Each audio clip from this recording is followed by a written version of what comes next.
Chapter 3999. Go investigate clearly what that punk Prince Chin did these past few days. Empress Lu widened her bloodshot eyes and screamed malevolently like a malicious spirit.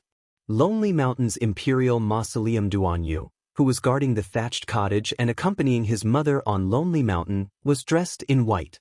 His long hair fluttered in the wind, and his figure was visibly thinner than a month ago. A shadowy figure followed behind him like a shadow. Duanyu took 2 steps forward and sprayed water with a flower pot. Then he quickly followed suit. Whenever Duanyu took 2 steps to the side, he would also take 2 steps to the side. He followed closely behind Duanyu. Duanyu was a bit annoyed from following, so he tossed the flower pot aside and turned to look at him. Stay 3 feet away from me.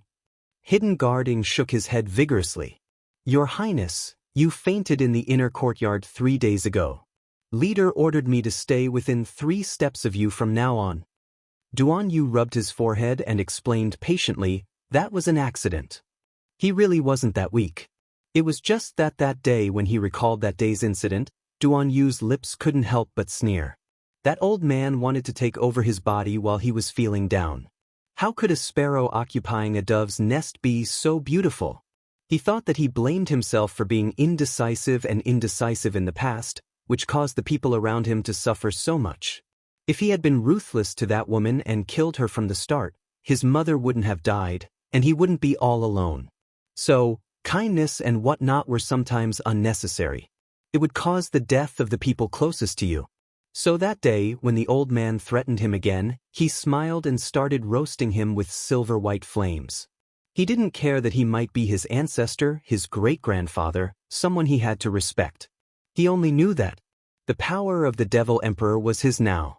Since he inherited the bloodline of the Devil Emperor, then he had to integrate it into his body and truly transform it into something that belonged to him and could be used by him. So, there was no need for an old man like you to exist anymore. He roasted that old man, but because they were connected by blood, he also suffered greatly. That was why he suddenly fainted in the inner courtyard. He really poked a hornet's nest this time. Little Xiuanzhen and the others all thought that he had fainted again due to excessive grief. The secret guards also anxiously followed behind him, not willing to leave him alone. How troublesome. That old man was only half roasted and had not completely melted yet, Your Highness. Dr. Tu, who had hurried over, bowed respectfully to His Highness from afar. She knew that His Highness didn't like people getting too close to him, so she stood far away. There's news. Although he lived on a lonely mountain and spent every day with his mother, he still sent out many spies. He knew very well that Jojo and Emolien had returned to the royal school, but he did not know the details. The Heavenly Elixir Store in the Divine Land has sent a letter. There should be a result. Dr. Tu lowered his eyes and passed the letter to the Shadow Guard. After receiving it, presented it to Duanyu. Duanyu first read what was written on that letter. The poison analysis was detailed and meticulous, so even a layman could understand it at a glance. Then he poured out a small ring from the envelope. A small white paper floated out, and there was only a line of small words on it. Duanyu, take good care of yourself. There was no signature, but he knew who it was. He picked up the small silver spatial ring and took a deep look at it in the direction of the sunlight. Chapter 4000. So bright. It was as if that beam of sunlight had passed through that tiny ring and directly shot into his heart. The pressing warmth seemed to be able to instantly disperse much of the haze and poisonous miasma. Lonely Mountain was cold all around, but he couldn't feel much coldness right now. Duanyu gripped that ring with an indifferent expression. Physician Tu eagerly gazed at Duanyu from afar with a curious and frenzied expression. Master? Give me a definite answer. Duanyu put away the ring and the small white letter into his sleeve before handing the antidote letter to Ing. Ing returned the letter to Physician Tuesday. Physician Tu quickly skimmed through the letter. After he finished reading, his eyes lit up as he looked at Duanyu. He couldn't help but sigh. Amazing! You really could tell. Soul-devouring flowers couldn't be considered a poison at all. Some female cultivators even specially used them to concoct perfume. This was because the perfume concocted from the soul-devouring flower was very refreshing and pleasant. Furthermore, it had no side effects on cultivators' bodies. However, just as the letter said, the other party very shrewdly found such a common yet very useful item and specially used it to deal with Her Highness Noble Consort Duan, who was a normal person. It didn't matter how rare or precious the item was. It only mattered that it was useful to a mortal woman. If it weren't for the fact that the pill refiner had a profound understanding of pharmacology and was very proficient in all kinds of medicinal herbs in the world, who would associate it with such a common soul-devouring flower in such a short time? Physician 2 carefully folded the letter and put it into an envelope before respectfully presenting it with both hands. Duan Yu also put the letter into his sleeve before looking at the silent woman standing on the side. Is there anything else? Physician 2 said with a conflicted expression. Master, this subordinate wants to go to the Divine Province's Heavenly Pill Hall to study for a month. In order to stay by Master's side in the future and be able to take better care of him, Tu Xiuxiu felt that her decision was definitely correct. Otherwise, with her current half-baked ability, she might not be able to take care of Master if someone else extended a vicious hand to him. An extremely faint smile appeared on Duan Yu's lips. Go if you want. I'll write a letter for you to bring over. Yes. Tu Xiuxiu nodded solemnly. She cupped her fists and bowed. Thank you for your tolerance, Master. Lil Zi and Aunt Yuanjin ran over in small, quick steps. After bowing, Xiao Zi panted as he said, Your Highness, the Emperor is urgently summoning you back. A cold and sharp glint flashed through Duan Yu's eyes. He didn't say anything and just nodded his head. Seeing little Zi staring at him blankly, he could not help but say helplessly, Go and pack your luggage. We're going down the mountain this afternoon. Xiao Zi instantly cried tears of joy. He looked at Duan Yu and stammered, Your Highness, is this true? You really must be willing to go down the mountain. Alright, this servant will go and prepare. He couldn't be blamed for being stupid, but His Highness was too stubborn. During this period of time, it was unknown how many people had tried to persuade His Highness to leave the mountain. Even left Prime Minister Wu Yong had come to see him once at night. However, he was still unable to persuade His Highness to change his mind. A storm was brewing in the royal court. Due to His Majesty's illness, the second prince and third prince were in a state of chaos. On the other hand, that crown prince appeared to be very calm and never fought with anyone. He hid in the Eastern Palace every day to walk the birds and play with the dogs, living a more carefree life than anyone else. Chapter 4001. She really couldn't figure out what was going on. She kept feeling that His Highness the Crown Prince, Rong Li, seemed to have suddenly changed his personality. He didn't even fight with the second prince and third prince recently. It seemed like he was cultivating his character. Wasn't this a joke? Your Highness. A black figure flitted across the sky and landed beside Ying. Ying immediately bowed respectfully in greeting. This was the captain of their hidden guards. He was the leader of the entire hidden guards, and he was also the one who usually dispatched all the hidden guards outside. Now that he suddenly appeared here, he must have something urgent to report to His Highness. Ying retreated a few more steps and sent a look to Yuan Zhen and Xiao Kezi, telling them to retreat as well. The leader of the hidden guards, Yi, took 2 steps forward and whispered to Duan Yu. Her Majesty the Empress sent a group of hidden guards to investigate the movements of the people around you. We have also been targeted. Duan Yu's lips turned up in a sneer. Then let them investigate. In any case, none of the people around him had moved recently, so what clues could they find? The ones who made the move were all the men that Prince Mo arranged in secret. But speaking of which, this punk he actually left so many hidden guards in Phoenix Emperor City. He was truly wicked, immoral.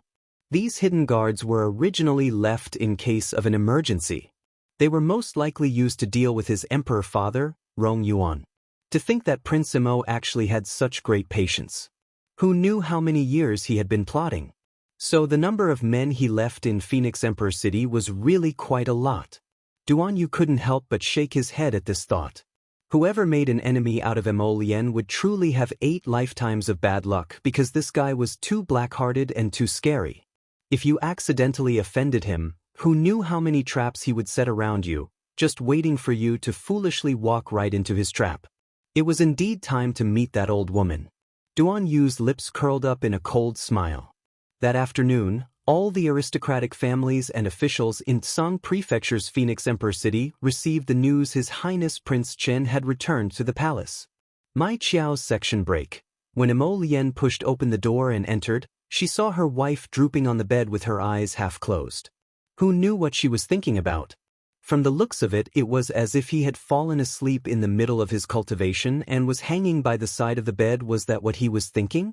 Although his little wife's cultivation was impermanent, she probably wouldn't do such a strange thing, right? His footsteps were light, but he suddenly stopped and looked at the little guy with a strange expression. At this moment, he was absolutely certain that his wife had fallen asleep. He could even hear the sound of her even breathing. This wasn't even a light sleep. He was half hanging by the side of the bed. In a strange position, he was sound asleep. Wife, you're really capable. She had never seen a cultivator fall asleep while cultivating. The corners of Emo Lien's mouth twitched. He quickened his steps and floated to his baby's side. He half squatted in front of her and looked at her sleeping expressionlessly with her head lowered. Pooh! Emo Lien turned his head and glared at the guy who laughed at his wife. Zhichen blinked and poured himself a cup of cold tea. As he drank, he shook his head and said, "This is this noble one's first time seeing someone fall asleep while cultivating in seclusion. What do you know?" Emo Lien reflexively retorted, "Look at my Jojo, even though he's asleep." Chapter 4002. But the divine power surrounding her is still absorbing the divine power of heaven and earth. Don't you see the divine power surrounding her? It was only at this point that Emo Lien suddenly realized what he had said, and he immediately lowered his head to size up his wife again. Ma Shurchen also stopped laughing and carefully looked at his Joe from head to toe. Then he exclaimed, you're right. She really is. Holy shit! Judging from the level of divine power in his body, Charles' cultivation speed in his sleep was actually not much slower than his normal cultivation speed. In fact, it could even be said that it was even faster than his normal cultivation speed. Hu Shurchen did not even notice when the teacup in his hand rolled onto the table and the tea spilled all over the table. He only looked at his Jojo carefully, as if he was looking at a god. His mouth opened and closed several times, but he could not say anything normal. She was too freaking weird, okay? Cultivation required one to use one's own divine consciousness to communicate with the divine power of heaven and earth and absorb it. Who else could continue to absorb divine power as if their body was breathing freely after they fell asleep? I've never seen Jojo being so amazing before. Emo Lien explained expressionlessly, I'm afraid it's a new skill that was unlocked after she advanced to the godly state. Hu Shurchen looked at him silently and suddenly felt that Emo Lien's words made a lot of sense. For a moment, the venerable Peach Blossom Immortal did not know how to answer or refute. He just stood there in a daze. Xiao Mu yawned and opened her confused eyes. She raised her small head slightly, and when she saw the Crown Prince's strange expression, she reflexively flicked her eyebrows. Why did you come back so early today? She suddenly realized that she was hanging by the bed and her little face stiffened. Then she immediately straightened her posture and continued to sit cross-legged. Only then did she realize that besides Emo Lien, the venerable Peach Blossom Immortal was also sitting at the table and looking at her with a confused expression. Both of their expressions were a little weird. The little fellow muttered in her heart. She put on a serious face and said to the venerable Peach Blossom Immortal who was looking at her, What are you doing? Don't disturb my cultivation. If the venerable Peach Blossom Immortal had tea in his mouth, he would have choked on it. Fortunately, he had the foresight and could not help but laugh strangely. Jojo, your cultivation method is quite unique. Emo Lien pursed her lips and poked her little head with her finger. She coughed softly and said, Baby, you fell asleep just now. Sir Jojo glanced at him and quickly denied it. Impossible. What kind of joke was this? How could she, Master Jojo, fall asleep while cultivating? If word got out, wouldn't it make people laugh their heads off? Mo Lien and Ma Shurchen looked at each other and exchanged a helpless look at the same time. See, this is the little fellow's usual style, die beat, a duck, die. Won't demit to. He Mo Lien raised her hand and patted her on the head. Jojo, we just realized that you can automatically draw in the god power of heaven and earth after you fall asleep and absorb it endlessly into your body. Sir Jojo looked up at her husband. Speak human language. You're still cultivating after you fall asleep. Looking at the two men who spoke in unison, Arbor laughed at them expressionlessly. Then he jumped off the bed and walked out. I'm cultivating. He did not sleep. Chapter 4003. Outside the door, they could still hear the two people's unbridled and bold laughter. Sir Jojo turned to glare at the door, then snorted and turned to walk towards the small kitchen. Since he had nothing to do, Sir Jojo cooked a sumptuous lunch for them. When the head chefs and junior royal maids who were busy in the small kitchen saw that the young crown prince consort had come over from afar, their faces immediately showed very interesting expressions. Why is the crown princess coming towards the small kitchen? The crown princess couldn't be thinking of personally cooking something for the crown prince again, right? Don't, dear, the last time you personally cooked a bowl of black soup, they couldn't bear to look at it, but His Highness actually really drank it. The moment the little crown princess walked into the small kitchen, she immediately found that the surrounding sounds had disappeared. Even the sound of the chefs chopping vegetables had disappeared. She expressionlessly dug around in her inner world and took out a lot of ingredients: clear stream spirit bamboo shoots, colorful divine fish, and various kinds of poultry that had been bred in Paradise Planet for a long time. In a moment, the entire quiet kitchen was completely filled with the sound of chickens flying and ducks jumping. When Kai Xiu received the news, she hastily rushed over and put on a colorful smile.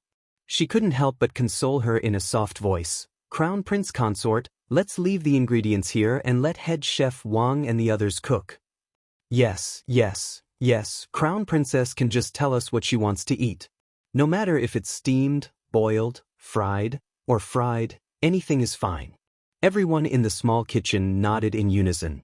I beg you, little Crown Princess, don't waste our poor Crown Prince anymore. Looking at His Highness' pitiful appearance, they all felt their hearts ache. Xiao Mu expressionlessly glanced at them. As she followed Saishio outside, she asked coldly, do they dislike me? Absolutely not. Kai Xiu's little face was about to stiffen from smiling. Turning her head, she sincerely blinked at the Crown Princess. They are all afraid that the Crown Princess is too tired.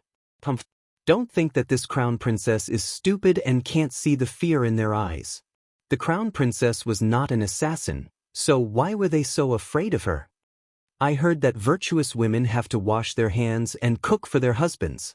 The corner of Kai Xiu's mouth twitched. She quickly smiled and said, Crown Princess, you are already virtuous enough. Besides, didn't we already make soup last time? Everyone in the small kitchen didn't want to recall the process of making soup. What a pity for their peerless and elegant crown prince. In the face of the bowl of special soup that his wife had brought over, he was actually able to drink it without any change in expression or heart rate as expected of the crown prince, who would remain calm even if MT Tai collapsed in front of him. They were the strongest warriors of the divine land. He was their future king at that time. The jaws of all the eunuchs and palace maids inside and outside the small kitchen had probably dropped to the ground when head chef Wang and the rest saw the little crown princess in the future. They would all have a trace of psychological trauma. Arbor touched his fingers embarrassedly. Isn't that a failure? She wasn't a fool. How could she not know that that black bowl of soup was a failure? How could there be a Lingji nourishing soup that turned into a black sesame seed? It must be that the recipe was wrong? She wasn't a chef in the past. Without training, how could she make a good soup? Chapter 4004. The corners of Kai Xiu's mouth twitched. With great difficulty and a strange expression, she tried her best to dispel her little master's strange idea. Crown Prince Consort, the Lingji mushroom soup we made last time was definitely very effective. Although it doesn't look good on the surface, it's actually very effective. That bowl of Lingji soup made His Royal Highness so hungry that he didn't want to eat for 3 days. She felt that His Royal Highness was incomparably unlucky. His Royal Highness can't eat such good soup often. Didn't you hear the old saying? It's too weak to make up for it. Crown Prince is weak? Arbor looked stunned. No, it's too weak to make up for it, right? Kai Xiu tried her best to make up for the meaning in her words. Seeing the little Crown Princess frowning, she suddenly forced herself to change the topic. By the way, I heard that the city is very lively tonight. It's said that the biggest spring house in the city is going to hold a spring party tonight. Kai Xiu couldn't help but cry silently after she finished speaking. Why did he have to rub his nose in it? His Royal Highness seemed to have warned them before that they were not allowed to mention the word spring house in front of the little Crown Princess. Sure enough, when the little Crown Princess heard this, her eyes couldn't help but light up slightly. That idiot Mu Dongni also mentioned it yesterday. Kai Xiu silently shed tears and forced a smile. Actually, there's nothing to see. It's just a few gorgeously dressed men dancing and singing songs or something like that. The little palace maids passing by were speechless. Sister Kai Xiu's words aroused the little Crown Princess' curiosity. Okay? By the way, Crown Princess, aren't you going to cultivate? I won't delay you. This servant will send you back to your room. Arbor nodded expressionlessly and suddenly asked, Did you come to my room in the afternoon? I did. What was I doing? You were cultivating. Kai Xiu's mouth twitched and suddenly said loudly, You were very serious. Arbor nodded and continued to walk forward expressionlessly with a pair of small hands behind her back. That's right, how could she cultivate until she fell asleep? She had always been cultivating seriously. Not long after dinner, the Crown Prince was urgently summoned to the study by the Emperor. The little Crown Princess had nothing to do, so she sat on a small table and flipped through a book. Suddenly, she tossed the book aside and rolled her eyes. She ran to the cupboard at the side of the bedroom and rummaged through it to find a set of royal blue clothes. She put it on and tried it on. It fit her small body perfectly. This should be Emolien's clothes from when she was young. She tucked the sleeves inside and it would fit her just right.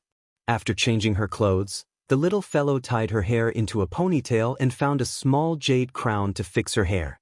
Then he slipped out of the Eastern Palace like a wisp of smoke. Before doing all this, the little guy still had a guilty conscience and secretly blocked the star field. However, as soon as she moved, the shadows of several hidden guards followed her. After Sir Jojo left the Eastern Palace, he summoned the heavenly horsetail feather and jumped on it to stroll out of the palace. Emolien was still in the Emperor's study, discussing the zombie outbreak in the outskirts of Li City with him. Suddenly, he received a distress message from Ao Yi. Save me, Your Highness, the Crown Princess ran away. That bastard fool. Emolien's mouth twitched. He elegantly closed the file with one hand and waved at his imperial father. My wife asked me to go back. We'll talk again tomorrow morning. Chapter 4005. Ignoring Emolioshing's furious glare at her back, Emolien left the imperial study and summoned Ao Yi. Where did the Crown Princess go? Ao Yi glanced at him pitifully and hastily said, Grand Crown Princess, she should have gone to Spring House to participate in the Spring Festival. Emolien, I already told you not to mention this damn Spring Festival in front of your wife. His wife was young and couldn't be tempted. She was born with a strong sense of curiosity and couldn't help but join in the fun whenever she encountered something fun. What was he supposed to do? Your Highness, should we mobilize the Emperor's shadow guards to capture the Crown Princess? Ao Yi immediately asked. Prince Mo leisurely glanced at him and coolly asked, When this Crown Prince is punished by my wife to kneel, will you take her place? Ao Yi immediately adjusted his expression and shook his head vigorously. No need, Your Highness. It's better for you to bear the Crown Princess's love for you alone. Haha, looks like this punk Mrs. Hui phone.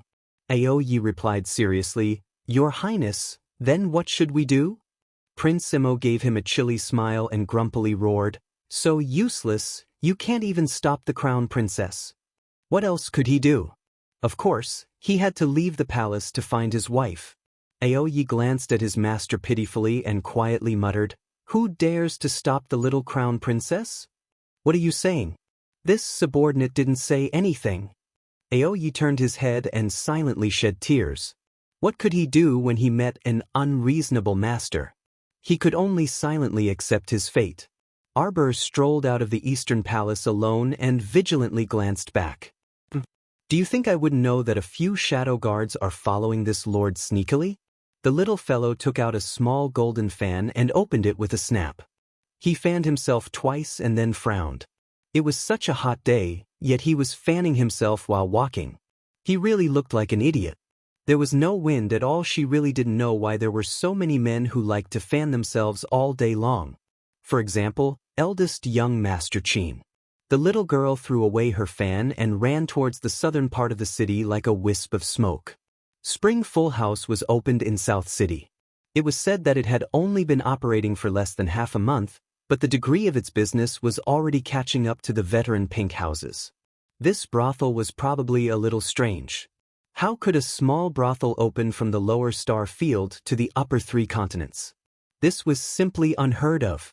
She had to personally investigate this matter and find out what was going on. Young master, quickly come in. Today, our apricot blossom brothel has a special discount. The ladies in the brothel are all gorgeously dressed and beautiful. No matter what style you want, we have it. Before the little crown princess could walk up the steps of the spring-filled house, she was stopped by a madam who was wearing red and green makeup and had pearls all over her head. The little girl couldn't help but take 3 steps back when she saw the madam's yellow-toothed grin.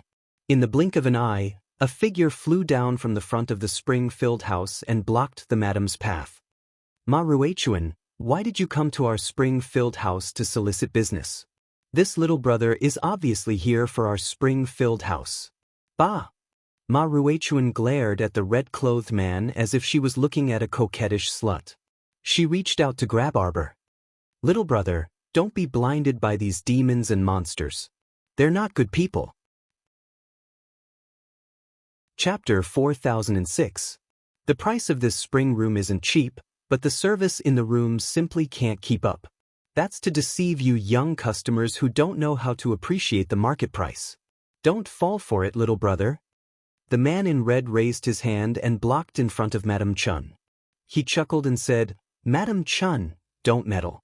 Be careful, you'll get beaten." As he spoke, the man waved his hand. Immediately, more than a dozen burly men rushed out of the spring-filled house and surrounded Mother Chun, who was swallowing her saliva. You want to force a sale?" Madame Chun yelled in exasperation. Afterwards, she was forcibly dragged away from the entrance of the spring room by the dozen or so burly men with fierce-looking faces. The man in red swept her a glance, and just as he was about to tug on the little stoic's sleeve, she brushed him aside and threw him aside in disdain. The man in red glanced at her aggrievedly with a pitiful expression. "Little stoic, in any case, we've met twice before. Don't keep people at arm's length." The stoic face expressionlessly lowered her head to look at her small hand and subconsciously touched her small face. Strange, people could still recognize her at a glance even though she was dressed in men's clothing. It wasn't like Emolien and Duan Yu were familiar with her and could recognize her at a glance. Why did this man in red also recognize her at a glance? "Red, what are you dawdling outside for?" A blue figure floated over, and when his gaze landed on Arbor, his eyes suddenly brightened. "The little stoic is here." Arbor? Could it be that his face was so recognizable? After rolling his eyes at the two people, Sir Jojo immediately walked toward the entrance of the spring room without a word. 5 of the 7 flowers were currently standing at the entrance and chatting with guests from all over with a grin. When they looked up and saw the little stoic, they couldn't help but size her up. The little girl specially changed into men's clothing today. She probably purposely changed into men's clothing because she was afraid of being recognized. She tied her long ponytail with a jade crown and swayed behind her head. She had an expressionless face and was extremely adorable. The 5 flowers simultaneously waved their hands at Xiao Mu, greeting her with a grin. Upon seeing this, The female guests who were chatting with them at the entrance all turned their heads to look in the little stoic's direction.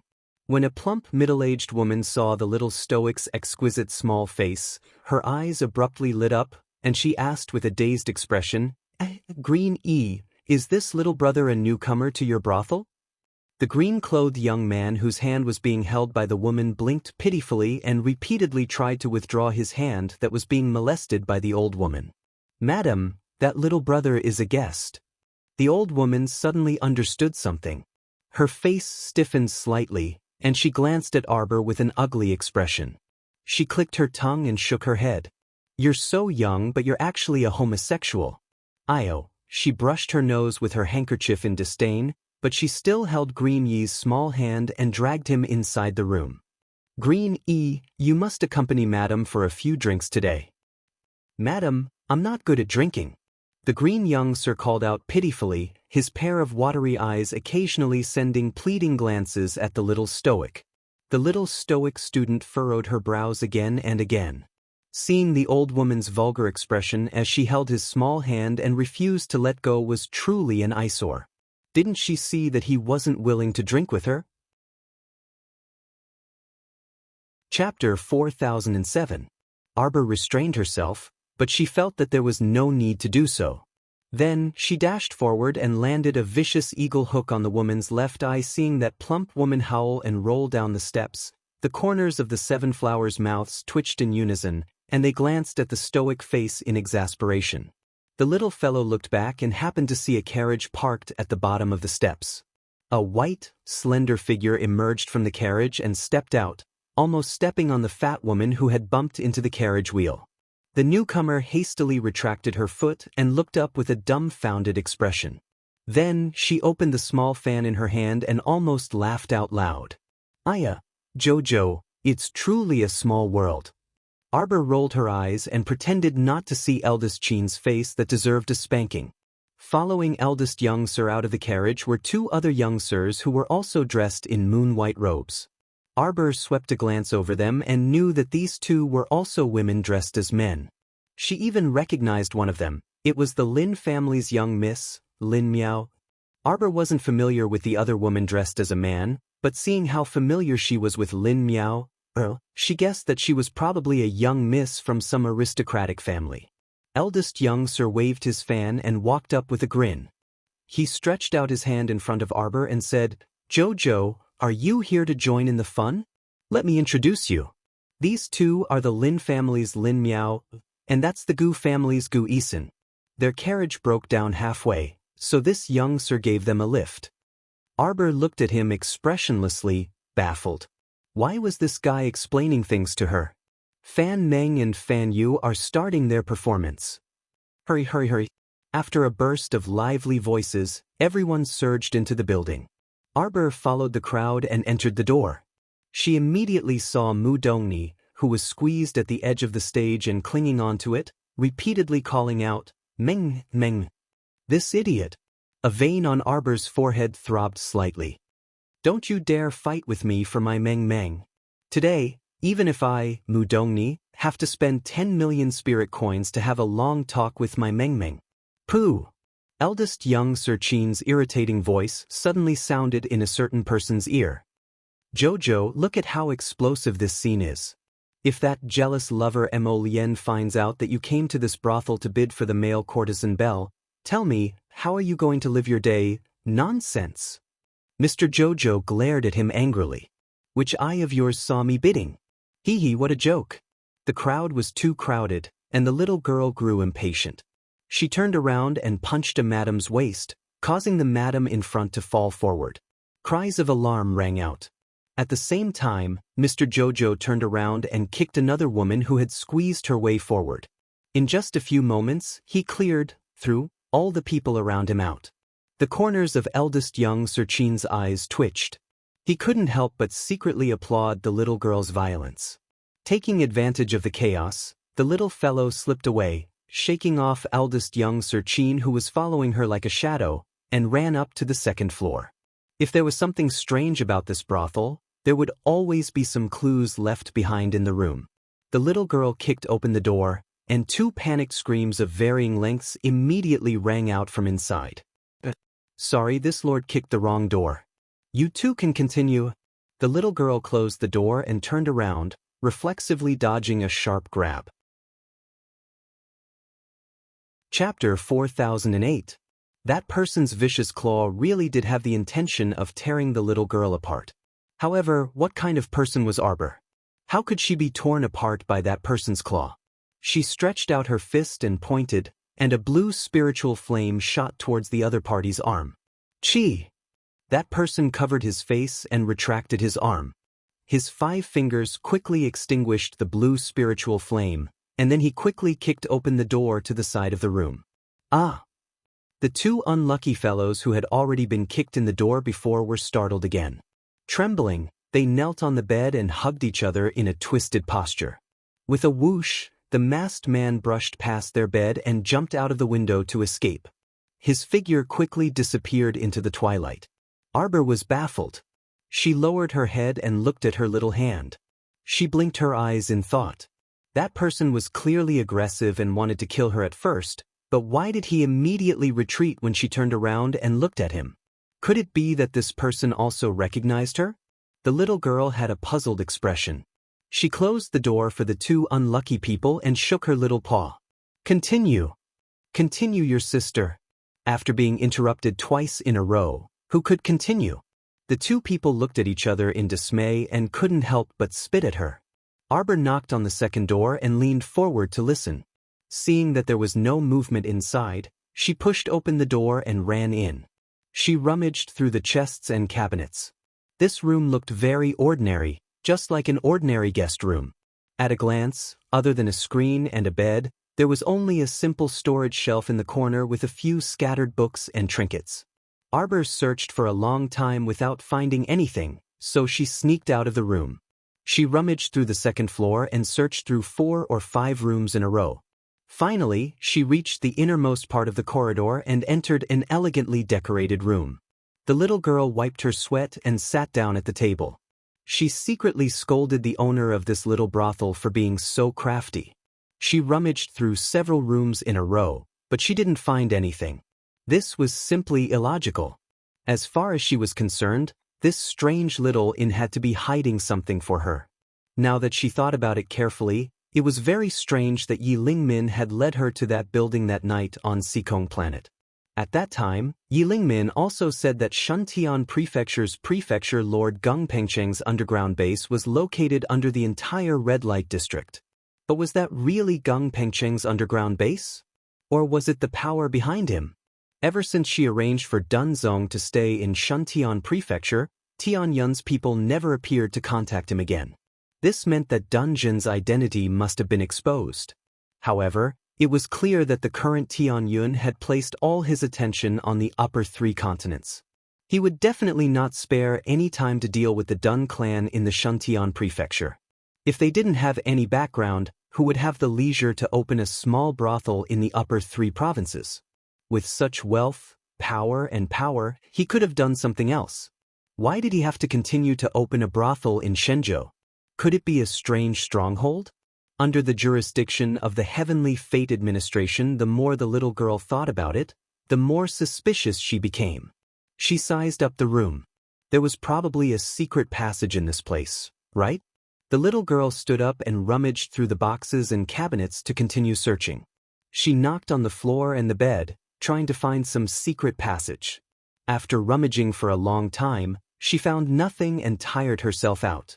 A certain little person thumped her little waist and raised her head speechlessly. She propped up her chin in puzzlement and squatted by the table, thinking about something.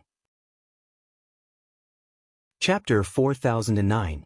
Could it be that Sir Jojo's clever brain was mistaken? However, she had once used her divine perception to secretly investigate the red, orange, yellow, green, blue, and purple at the door. Indeed, there was nothing in their heads, and there wasn't the slightest fluctuation of spiritual energy on their bodies. They should be mortals. It was very strange. Sir Jojo was crouching next to the table when he suddenly heard a sound coming from the door. Without thinking, he immediately stuck an invisibility talisman on himself. Bang! The door to the room abruptly slammed shut. A slightly familiar voice then came from the door, calling sweetly, "Meng, am I dreaming? Wow, I'm really touching my Meng Meng."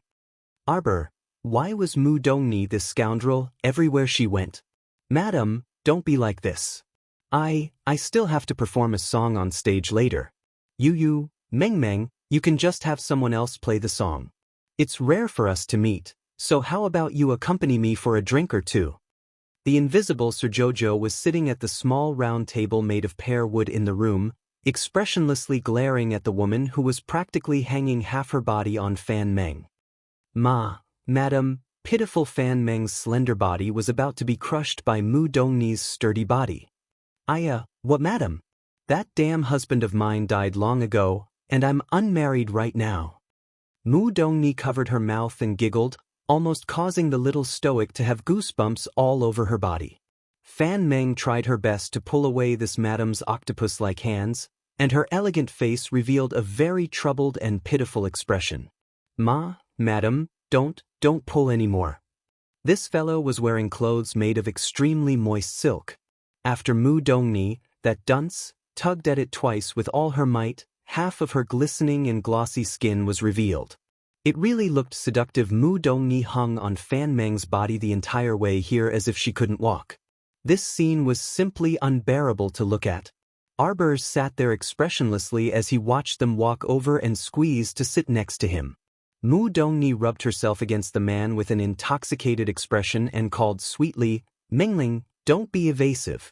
Mengling, Arbor. She really had to hand it to Mu Dongni. Fan Meng had a fearful look on her face and didn't want to have any contact with her at all.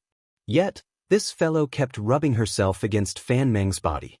That impatient look was simply unbearable to watch. How did the Mu clan produce such an idiot? The little stoic sat next to them with a sullen face and watched them tug at each other for a long time. Chila. A large part of Fan Meng's sleeve was torn off by Mu Dongni. Her beautiful face turned pale as she retreated. Mu Dongni was almost drooling. She pounced on young Master Fan Meng, wanting to push him to the ground. The little guy who was sitting on the side and watching the show couldn't take it anymore. He picked up a vase and smashed it on Mu Dongni's head. Fan Meng stared blankly at the vase that suddenly flew up and smashed into Mu Dongni's head. She looked around in horror. Mu Dongni was also stunned. Her head was covered in blood. She turned her head and stared back. Who hit me? Who is it? Arbor raised his leg and sent Mu Dongni flying out in front of him. That fellow rolled out and knocked her head against the door frame. She instantly fainted miserably. Chapter 40:10. If Fan Meng still couldn't tell that there was someone else in the room now, then she would be an idiot. He hastily tugged at his clothes that had slipped down and anxiously looked around the room. Which expert, please show yourself. The little stoic stuck an appearance talisman on herself and expressionlessly appeared in front of Fan Meng. Fan Meng immediately widened her eyes and looked at her in surprise and delight. You? The little stoic lady. Arbor rolled his eyes. How was she stoic?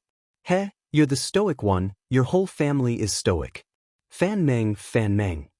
Hurried footsteps came from outside the door. Immediately after, the door to the room was forcefully pushed open twice before it opened a crack with great difficulty. A handsome man in plain clothes squeezed in from outside. He looked down and discovered that Mu Dongni, that fool, was blocking the door. She was lying behind the door with her hair covered in blood, making it difficult to open the room door. Fan Yu, I'm fine. Fan Meng stood up and turned to nod at her companion with a smile. Fan Yu quickly walked up and glanced at the little stoic. She suddenly laughed and said, Red Coat and the others were all saying that the little stoic lady came. I thought they were lying. The little stoic looked at them expressionlessly. She looked down at her youthful attire and couldn't resist protesting. Which eye did you use to see this lord's attire? How should I address the stoic lady? Fan Yu blinked and asked. Ciao. The little stoic waved her small hand and was about to walk outside. Fan Yu suddenly reached out to block her and said with a grin, Miss Jojo, you've done our Fan Meng a great favor, so we must properly thank you. This place is unbearably filthy. How about we change to another room for you, Sir Jojo hastily waved her small hand. No need. She wasn't here to drink tea. What was she waiting for when she didn't find anything strange after rummaging through the room for so long? Of course, she should immediately stroll back to the palace and act like nothing happened. Wait, Miss Jojo. When the little stoic saw Fan Yu reach out to block her again, a hint of displeasure flitted through her eyes. She still had some impressions of these two people. When she first came to the House of Spring, the two of them had taught her a lot of things while chatting with her. Later, she even confessed to Jojo's lotus, thump, thump, thump. Hurried footsteps could be heard from the corridor outside. Accompanied by Seven Flowers' messy cries, "Hey, young master, you can't just barge in. Young master, young master. Hey." Arbor's heart skipped a beat. He had a bad feeling. With a bang, the door of the private room was kicked flying. Poor Mu Dongni, who was lying at the door, was smashed to the ground by the flying door. Mu Dongni, who had just woken up, fainted again after being patted like that. Xiao Mu quivered in fright and hastily shoved away Fan Yu, who was blocking in front of her. She sprinted towards the window with a whoosh and jumped down from the window with her clothes fluttering in the wind. "Hey, young lady." Fan Yu pulled Fan Meng to the door and lowered her head to take a look. She saw that the young lady had already jumped onto the street on the first floor. She fled faster than a rabbit and blended into the crowd in a flash. Mo Lien chased after them and expressionlessly glanced at the little fellow who had blended into the crowd. A small, treacherous glint surfaced in her eyes. She was quite capable. She even dared to flee without a trace when she saw her husband running over. Chapter 40:11. Did she think she could escape like this? Ha! Truly a naive Jojo. Mo Lien pursed her lips and turned around to glare coldly at the seven blossoms who had caught up to her. She then jumped down from the window and disappeared into the crowd in a flash. The people in the room looked at each other in bewilderment. After Arbor ran down the stairs, he naturally planned to sneak back to the Eastern Palace. This way, the little fellow would be able to deny that he had left just now. Humph, it wasn't like he was caught by hubby. After Sir Jojo made up his mind, he flipped out his heavenly horsetail feather and jumped on it. He leisurely floated up into the sky and flew towards the Eastern Palace. It was already late at night. Other than the bustling red lights in Spring Full House and the hubbub of voices, the dark streets were basically empty. The heavenly horsetail feather's flying speed could be fast or slow at will. Sir Jojo was anxious to return home, so he naturally made it fly as fast as possible. Just as he flew to the palace gates, he saw the resplendent palace lanterns in the distance, illuminating them with a magnificent light. Sir Jojo didn't care at first. In any case, no one dared to stop her when she left the palace. Who dared to stop her now that she was back? However, when the heavenly horsetail feather flew closer and saw the slender figure standing silently on top of the palace tower that was several dozen meters tall, it was already too late to run away. She hastily turned the heavenly horsetail feather around, wanting to slip away unexpectedly. A suction force came from the sky and directly pulled her back along with the trembling feather. Swish! The little fellow was expressionlessly pulled back. Her eyes darted around rapidly, and she was carried into someone's arms without any explanation. The little crown princess obediently stayed still and blinked. She turned around to look at her husband, who was smiling at her with his head lowered. "Hubby, someone attacked me just now." "Then wife, did you clearly see who attacked you?" The little stoic shook her head repeatedly. "He was masked and ran off without a trace. I suspect that this person is very strange." Mo Lien nodded and looked at her with a smile. She gently touched her little face with her finger. "Jojo." Sir Jojo looked at him with a serious expression, but his heart felt inexplicably weak. Her husband's refreshing appearance was simply too abnormal. If he had yelled at her in exasperation, she would still have some confidence in her heart. But now that he was acting like this strange, really strange. "Jojo, does this dress fit you?" Mo Lien smiled and tugged at her sleeve. "The sleeves are very long." Arbor hurriedly reached out and hugged his neck. He closed his eyes and snuggled into his embrace. "Husband, it's very late. I want to sleep." Hearing her husband's low chuckle, Jojo couldn't help but feel that no matter how she heard it, it was terrifying. My wife seems to have too much energy. Mo Lien curled his lips and floated down the palace tower with his wife in his arms. He strolled leisurely toward the eastern palace. Behind them were rows of guards who acted as a backdrop. Everyone looked down and did not say anything that was inappropriate. Nothing happened tonight, huh? His Highness the Crown Prince didn't stand on the city gate tower waiting to be caught and run out of the palace. No, the little Crown Princess didn't run at all.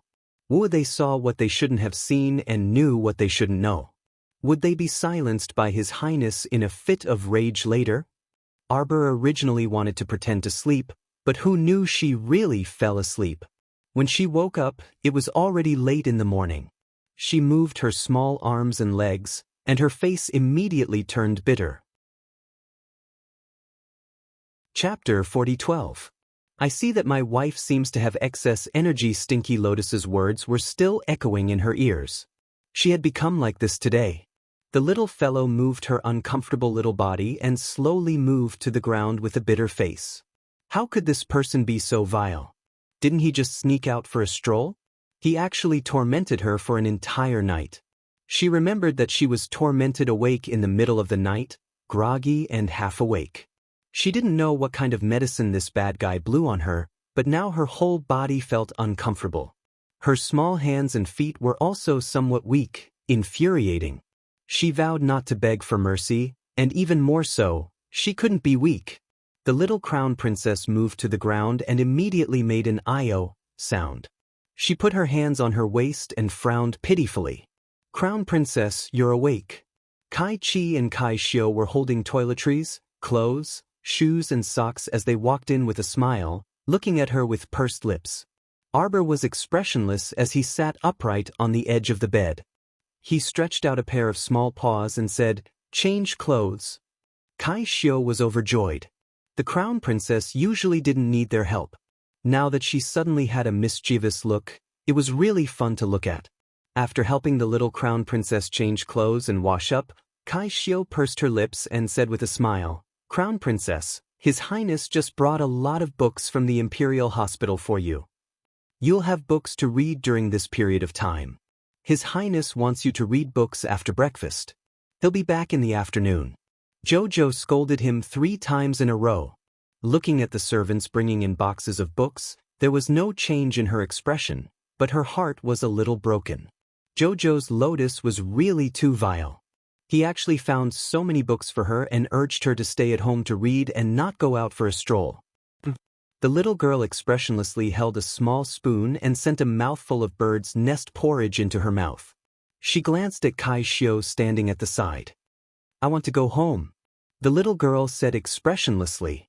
Kai Xiu pursed her lips and nodded. His Highness said that he'll be back in the afternoon to accompany the Crown Princess back. Humph. The little Crown Princess was a little angry. She took a look at the time and realized that it was almost noon. Thus he asked, "Didn't you say you'd be back at noon? Where is he?" Kai Chi covered her mouth and laughed. "Crown Princess, perhaps His Highness was delayed by a small matter.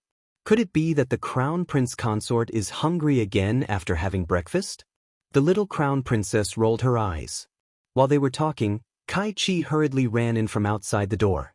She bowed and said, "Reporting to the Crown Princess, Empress Dowager Chen sent someone to pass on a message. Lunch will be served at Nanjing Court in the Imperial Garden. Please invite the Crown Princess over." Kai Xiu straightened her face and slightly frowned. The little Crown Princess, however, had already pulled a long face in displeasure.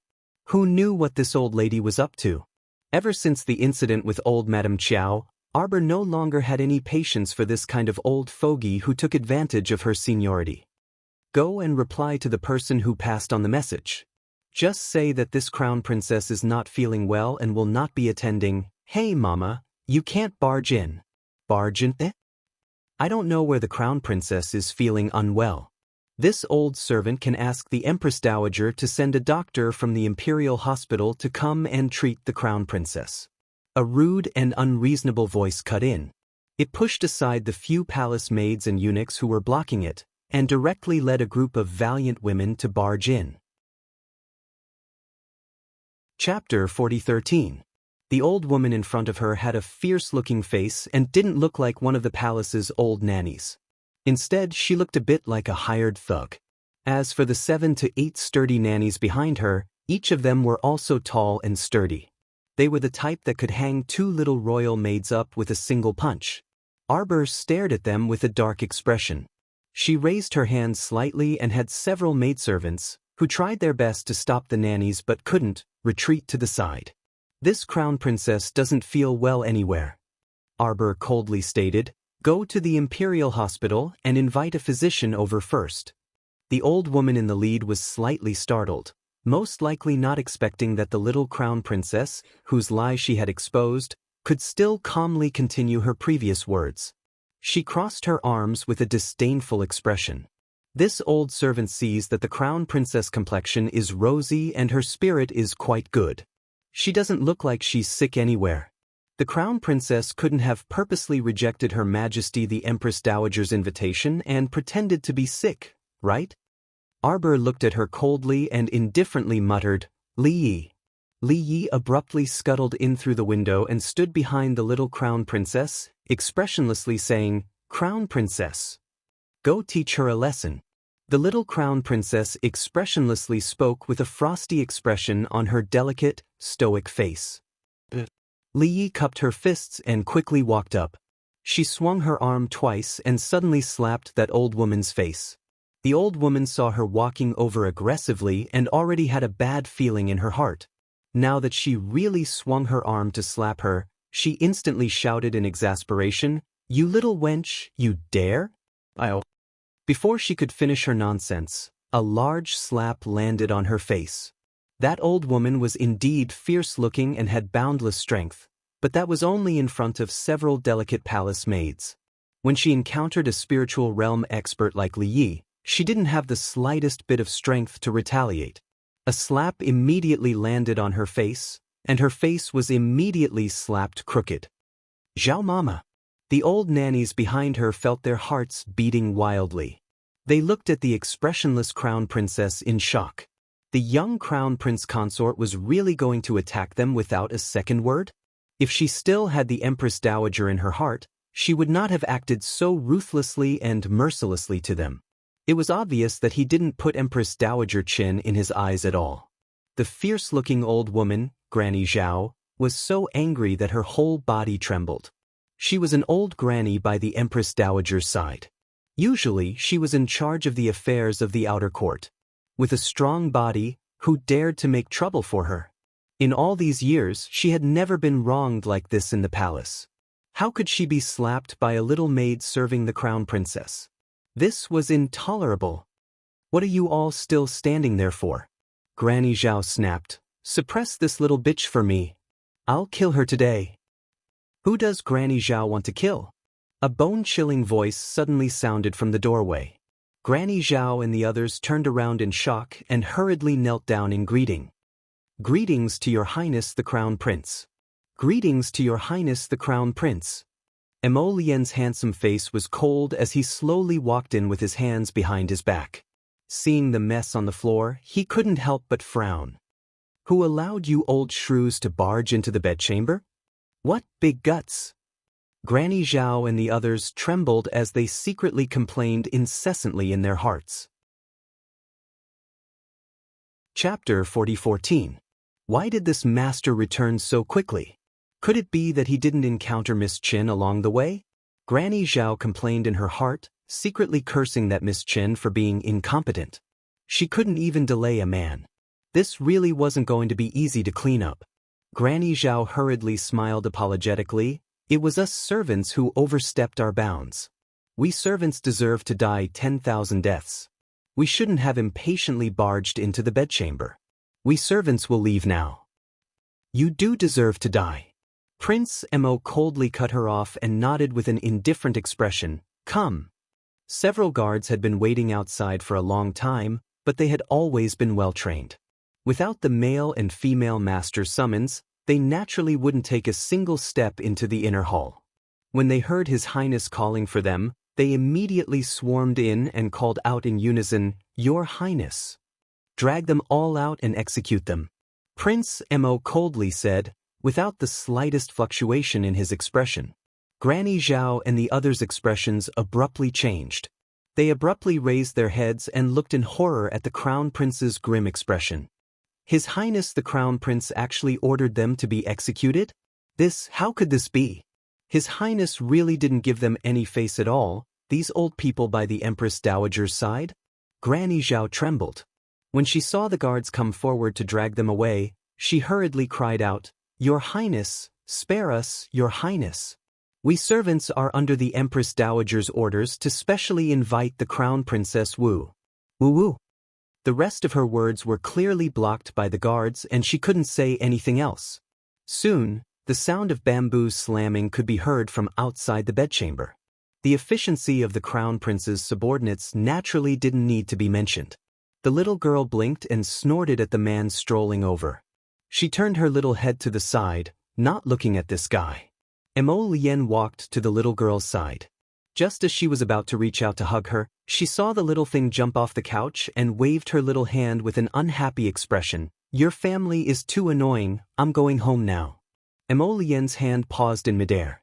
She hurriedly flashed and blocked her path. She raised her hand and pulled her into her embrace. "Want to run again?" Who ran away? The little guy waved his little hand, and his little eyes glanced at him strangely. "I'll come back when your old lady stops." She'll stop soon. Killing those people and then sending them back. Presumably, with his bloody methods, no one would dare to cause trouble in the Eastern Palace for at least a month. I also find it annoying, my wife. Mo Lien nuzzled her head. "How about hubby accompany you home?"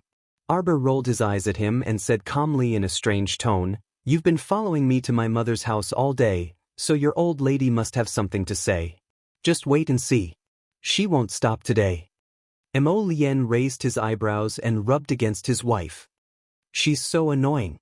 Xiao Mu chuckled in response, and it was more than just a little annoying. Because of what had happened to Chen Baojia, old Madame Yi had been very displeased with her. Now that the Crown Prince had killed several of her capable nannies and thrown them back, who knew how much of a fuss she was going to make? Just wait and see. She'll be annoyed. Sure enough, in less than 2 hours, the young couple received the news that the Emperor had summoned them. They looked at each other. The little fellow was so angry that she rolled her eyes at her husband. She was still angry about yesterday's torment. She wasn't feeling well today, and he was still causing trouble for her all day long. Chapter 40:15. Wife. Mo Lien pulled her small hand and winked at her with a grin. "Don't be angry, hubby will deal with them." Sir Jojo cast him a sidelong glance. "So you're saying that you have a countermeasure?" Mo Lien nodded solemnly with a cheated expression. "Mother's illness is more or less healed, so it's time for her to come out and walk around more. Let's go pick up Mother first before going to see Royal Father." Arbor couldn't help but twitch his mouth. When he thought of the pitiful Emperor, he couldn't help but silently light a candle for him in his heart. "You raised such a cheated son, do you know what's going on?" "Wife, what's with that look?" Mo Lien poked her small face with a smile and lowered his head to whisper in her ear, "Don't be angry with hubby anymore, all right? Hubby will definitely handle this matter properly." He stole a kiss and winked at her with a grin. Sir Jojo cast him an irritated glance. If it weren't for this guy tormenting her until she was completely exhausted, how could she have rejected elderly lady's invitation right off the bat? If she had some energy, she would have played with elderly lady. It wasn't like she was afraid of her. The young couple sat in the carriage and strolled to the Emperor's Zenith Palace. They weren't in a hurry to see the Emperor, so they ran to see their mother first. When the Empress heard that her son and daughter had come, she was very happy. Her originally pale cheeks were now flushed with warmth. When Prince Mo saw his mother, he aggrievedly grabbed his wife's small hand and ran over. As soon as they met, he complained to Her Majesty the Empress, "Mother, your son's wife is about to be bullied to death." This cheated crown prince blabbered on and on about how the Queen Dowager allowed a wicked servant to trespass into the Eastern Palace's bedchamber and even spoke nonsense to her own daughter-in-law and refused to be disciplined. After he ordered someone to beat her to death in a fit of rage, the Queen Dowager wanted to make trouble for them and so on. Regardless of whether it was right or wrong, complain first. The little stoic expressionlessly sat on the small stool in front of the Empress and obediently placed her two small hands on her knees. Her pitiful appearance immediately entered the hearts of everyone in the Empress's palace. The Empress glanced at her silent daughter-in-law and was immediately filled with righteous indignation. These wicked servants are really bold.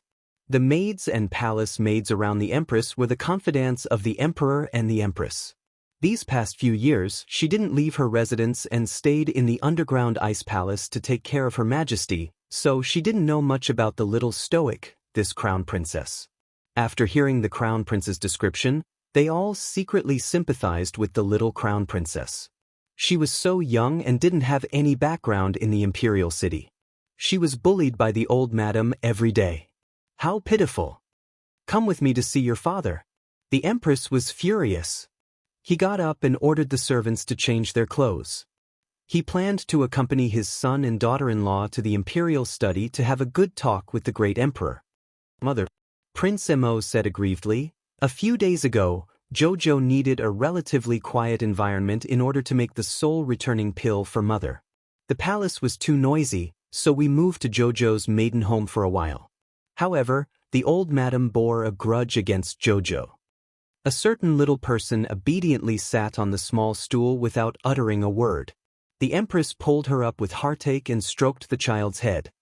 It's been hard on our Jojo. Don't worry, I'll go talk to your father. We can't let people wrongly accuse you. The Empress was displeased and muttered softly, You've been tormented like a day for several decades.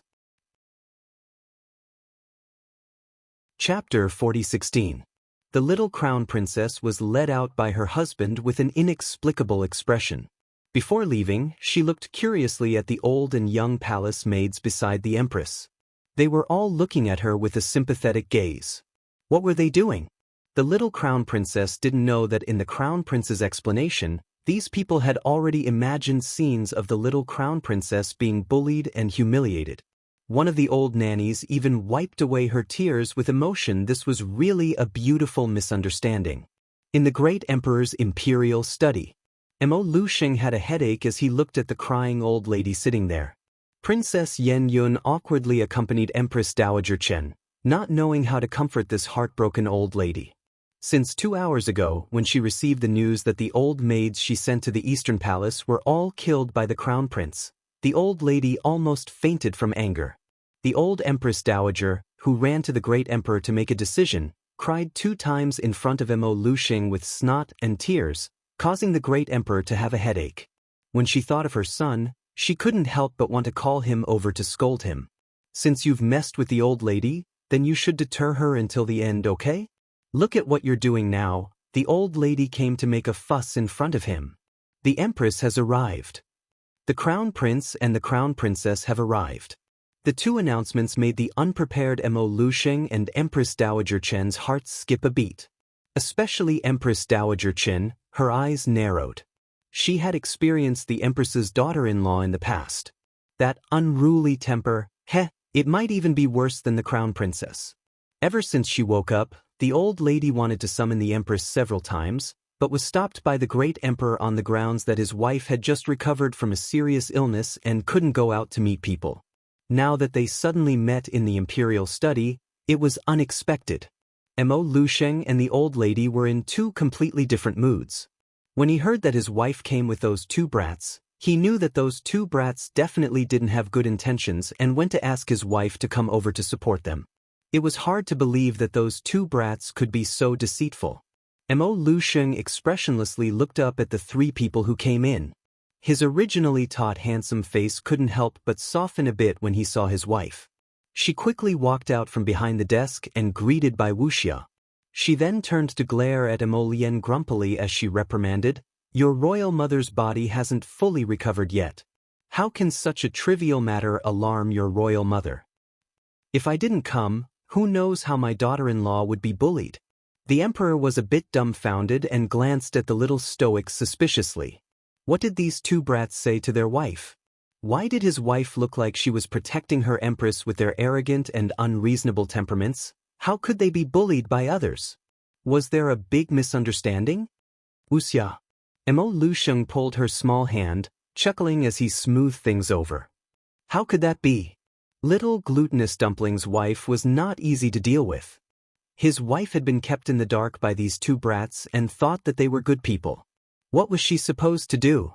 Bai Wuxia brusquely pushed away the great emperor's hand and turned to look at the furious Empress Dowager Chen. I haven't seen the Empress Dowager in many years. Seeing you today, the Empress Dowager's graceful bearing is still the same. Empress Dowager Chen's lips twitched with a fake smile. Chapter 4017. Bai Wuxia was helped to sit down by Mo Lusheng. The Empress Dowager sat opposite her and watched. Seeing this scene, she pursed her lips. The great emperor was really considerate to this empress. He really doted on her for decades. She subconsciously raised her hand and patted Princess Yen Yun's small hand. Princess Yen Yun's expression was a little stiff. In the past, her status was already awkward enough with the princesses and infanta of the various small countries who were sent to the palace. But at least the empress had not woken up at that time. Even if they were awkward, they could live in the palace without any worries. It could be considered that they had asked for protection. But now the empress had woken up? She didn't know how she would live in the future. However, she, Yen Yun, wasn't the kind of person who wanted to interfere with the relationship between the great emperor and the empress. She wasn't like the other princesses, who wanted to be by the great emperor's side for years. Of course, those women who wanted to do something with the great emperor were all sent out of the palace without mercy. In the end, it was people like them who didn't want to improve, who barely survived in the depths of the palace. Although the days were rather hard, at least they were living in peace and stability, weren't they? In fact, the reason why they lived a stable life was definitely because they had been forgotten by the great emperor. She didn't want to interfere in today's matter. She didn't have the status or the ability to interfere. However, Empress Dowager Chen pulled her and cried. She had no choice but to be pulled into the imperial study by the Empress Dowager. It wasn't that she didn't know what the Empress Dowager was thinking. She was looking for all kinds of opportunities to matchmake her and the great emperor, but this also depended on the situation, didn't it? Mo Lusheng was deeply in love with Bai Wuxia. That had been the same for decades. Could she, a small Yen Yun, change the situation? She wasn't so shameless to think that she was so capable. She, Yen Yun, knew very well what kind of position she had. Only smart people could live long. Princess Yen Yun sighed and stood up straight. She raised her head and stuck out her chest. With the bearing of a princess, she bowed to the great emperor and the empress. Although she was only the princess of a small country like Zhuxi Nation, she represented the dignity of Zhuxi Nation. Bai Wuxia's gaze fell on her face and looked her up and down. When he turned to the Empress Dowager, there was a hint of a smile in his eyes. I heard that the Empress Dowager has been very idle for more than 10 years. Mo Lusheng's heart jumped. Empress Dowager Chen also uncomfortably shifted her body. She tried to sit up straight and said with a dignified expression, "I don't know what the Empress means." The Empress smiled sweetly. For the past 10 years, the Empress Dowager has been thinking about taking a concubine for my husband all the time. Isn't it because she has nothing better to do? Empress Dowager Chen's face instantly turned red. Do you have nothing to do? This daughter-in-law of his was still as annoying as ever. It was better for her to be unconscious. She had lived a comfortable life for more than 10 years. The moment he woke up, he returned to this dead state. Just looking at him made one's teeth ache. This empress has been lying down for more than 10 years. Things have remained the same, but people have changed. Bai Wuxia took out a handkerchief and wiped the non-existent tears at the corner of his eyes. He said faintly, "Now, anyone can climb on top of this empress's head and behave atrociously." Mo Lusheng's eyelids kept twitching. Chapter 4018. Mother. Prince Mo immediately snuggled up to his mother's side and said with a pitiful expression, "Mother, don't be sad. If father doesn't want us, your son will take you out of the palace to live." The little crown princess also nodded and added, "Our family is rich." Mo Lusheng looked up at the sky speechlessly. Looking at the three people in front of him, He didn't know whether to laugh or cry, and the corners of his mouth twitched. This perfect act of singing and acting really did look like she had suffered a great grievance. Empress Dowager Chen was already angered to the point of vomiting blood by Prince Mo and the little crown princess. Now that she saw the Empress' protective behavior, she was even angrier to the point of trembling. She slapped the armrest and said sternly, "Your Majesty, just let them do as they please." The emperor looked innocent and pitiful. What can we do? Now that Zhen's wife is here, Zhen has no other choice but to compromise. Empress Dowager Chen looked at the emperor's innocent face and couldn't help but get angry. She pointed at the emperor and said with trembling fingers, You. This empress has been in a coma for more than 10 years. It seems that many people have forgotten what kind of person this empress was in the past. Bai Wuxia lightly interrupted Empress Dowager Chen's words and glanced at her. Empress Dowager, this empress seems to remember that I seem to have told you 20 years ago. Don't meddle in our husband and wife matters, right? Empress Dowager Chen's eyelids twitched and she clenched her fingers in anger. What do you mean? Why have you been like this for decades? Bai Wuxia's eyes turned completely cold as he stared at Empress Dowager Chen. In the past, you tormented me, and now you're tormenting the crown princess. When have you ever not tormented her? I tormented her? Empress Dowager Chen was so angry that she almost spat out a mouthful of blood. She pointed at the little crown princess's direction with trembling fingers and said with trembling lips, She. Do you think I can do whatever I want to him? Prince Mo hurriedly took the little crown princess, who was sitting obediently on the side, into his arms and patted her back to comfort her. He turned to Empress Dowager Chen and said, Empress Dowager, my wife is still young. Don't scare her with your ferocious expression. The corner of Mo Liusheng's mouth twitched, and the corner of his eyes twitched. He could see what kind of show these two black-hearted people were putting on today. They were pretending to be weak and pitiful in front of their mother. If these two were not his son and daughter-in-law, he would definitely slap them to death. The emperor turned to look at Empress Dowager Chen, whose veins were bulging, and silently mourned for her in his heart. Empress Dowager Chen was trembling with anger. Bai Wuxia, get it straight. I didn't do anything to them today. It was the two of them who killed several old people in my palace. Damn it. If they still had the slightest bit of respect for their grandmother, they definitely wouldn't have done such a heartless and cruel thing. You're forcing me to my death.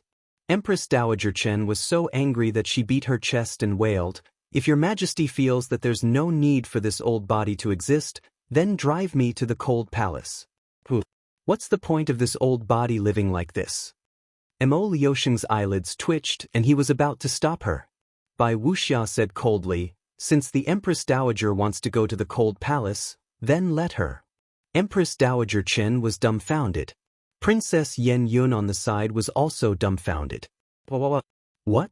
Empress Dowager Chen opened her mouth wide and couldn't close it for a long time. Chapter 4019. Was she really going to drive her to the cold palace? Empress Dowager Chen's eyes widened in disbelief. Mo Liusheng's face also revealed a bit of awkwardness. Was the Empress Dowager looking for trouble? It was really as Wuxia said. After more than 10 years, the Empress Dowager had long forgotten what kind of temper Wuxia had. What a joke, cough. Wuxia's temper was so bad that the entire court didn't dare to provoke her back then, let alone a small harem. Wuxia. Mo Liusheng saw that the old lady was a bit pitiful and couldn't help but want to plead for the old lady in front of his wife. In the end, his wife glared at him, and he was a bit speechless. The emperor, who had obediently shut his mouth, suddenly realized that his wife might settle accounts with him in the future. He might not even be able to protect himself. Someone come. Bai Wuxia called out impatiently, Invite the old lady to the cold flower palace and settle her down. The old lady was so angry that her entire body was trembling. She pointed at Bai Wuxia and said, You, for a long time, but couldn't spit out a word. Your Majesty, you saw how the Empress treated me so heartlessly, and you didn't say anything? Empress Dowager Chen cried out. Mo Lien and Arbor sat side by side and couldn't help but roll their eyes at the same time. Was there something wrong with her? She was clearly the one who asked to go to the cold palace to live out her days. Why did she blame Mother Empress for being heartless and cold now? No matter how she handled it, it wouldn't end well. Grand Concubine Fong has arrived. Just as they were talking, another announcement came from outside. The Emperor and Empress looked up at the same time and saw a kind-looking old woman walk in and say to them with a smile, "Your Majesty, Empress, this old one is presumptuous." Bai Wuxia's expression softened slightly, and she stood up with a smile. "Grand Concubine, please sit." Grand Concubine Fong sighed and sat down. She raised her hand to pat the sobbing Empress Dowager Qin. "Sister, His Majesty has many things to do. We really shouldn't make such a fuss over such a small matter." "Empress, it's indeed not appropriate for the Empress Dowager to go to a place like the Cold Palace." Grand Concubine Fong continued, "The Empress Dowager is old. Please treat her leniently for the sake of the late Emperor." Bai Wuxia smiled more and more warmly and sweetly. "Old princess, you don't know." The suggestion of going to the Cold Palace was made by the Empress Dowager herself. She said with an aggrieved expression, "Since the Empress Dowager has said so, as a junior, this consort can only comply." Empress Dowager Qin gritted her teeth. "Shameless. Why don't you comply with other things? Are you here to be respectful to your elders or to stir up trouble? Whenever you want to obey, whenever you want to disobey, whenever you want to disobey, you disobey. Empress Dowager, you want to go to the Cold Palace and then regret it?" Bai Wuxia glanced at her sarcastically. Old Concubine Fong hurriedly smiled to smooth things over. "Empress." Old Concubine Fong took Bai Wuxia's hand with a smile and patted it gently. "What happened today was probably just a misunderstanding. My sister's people were disobedient and trespassed into the Crown Prince's bedchamber. They deserve to die. Empress Dowager, she was just blinded by those wicked servants for a while." Old Concubine Fong looked back at Empress Dowager Qin. The latter's face stiffened. Although he felt depressed, he didn't dare to say anything else. After all, the Empress's words had almost sent her to the Cold Palace. Bai Wuxia looked unhappy. He smiled coldly and looked at Old Concubine Fong, saying, "What if this consort insists on inviting the Empress Dowager to the Cold Palace?" Chapter 40-20. Old Concubine Fong's eyes moved, and she hurriedly reached out to stop the Empress Dowager who was about to jump up. She shook her head with a smile. "Wuxia, you won't." The Empress smiled very gently. "I didn't care about the Empress Dowager in the past, not because I had a good temper, but because I was too lazy to care about her." Old Concubine Fong's benevolent face almost fell what the Empress said. It was like slapping the Empress Dowager's face with a backhand. "But it's different now." The Empress looked with a smile at the old lady whose face was dark and stiff, and said with a smile, "I have to protect my son and daughter-in-law now, and I have to protect my grandchildren in the future. I can't always let some random people step on my son and daughter-in-law's heads." His Majesty has a good temper and doesn't want to care about the old lady. The Empress's face darkened and she said coldly, "Empress Dowager, what kind of temper do I have? Shouldn't you think about it?" Empress Dowager Chen's face turned green, black, and white in a flash. It didn't take long for her face to change a few colors. Old Concubine Fong's face was also a bit twisted. She forced a smile and said, "Sister Empress Dowager is old. She will think about it more and she will remember it." "Think about it? Think about what? Think about how she was defeated by the Empress in the past?" Empress Dowager Chen's face was very ugly. She didn't want to stay here and make a fool of herself anymore. She stood up and waved her hand, saying with a sneer, "The Empress insists on protecting her, and I have no other choice. In this case, I can only go to Mount Heaven Saint to worship the former emperor and let him judge for me." Old Concubine Fong's face stiffened. She really wanted to slap this brainless old sister's face. She finally persuaded the Empress and didn't hesitate to put down her old face and smile. In the end, it was all ruined by this old woman's words. As expected, the Empress's face darkened. She raised her hand and shouted, "He!" A black shadow suddenly landed in the study, bowed, and didn't say anything. In this case, You lead the people and let the deputy commander of the imperial army accompany you. Send the Empress Dowager to Mount Heaven's Saint to fast and pray for the former emperor. You don't have to come back for at least 2 to 3 months. After all, praying for blessings for 1, 2, 3, or 5 days is useless. Yes, Your Majesty. The shadow guard named Tian Sha responded coldly and turned to look at the dumbfounded Empress Dowager. Your Highness, please. Empress Dowager Chen almost spat out a mouthful of poisonous blood. Her finger trembled as she pointed at the Empress. You eat.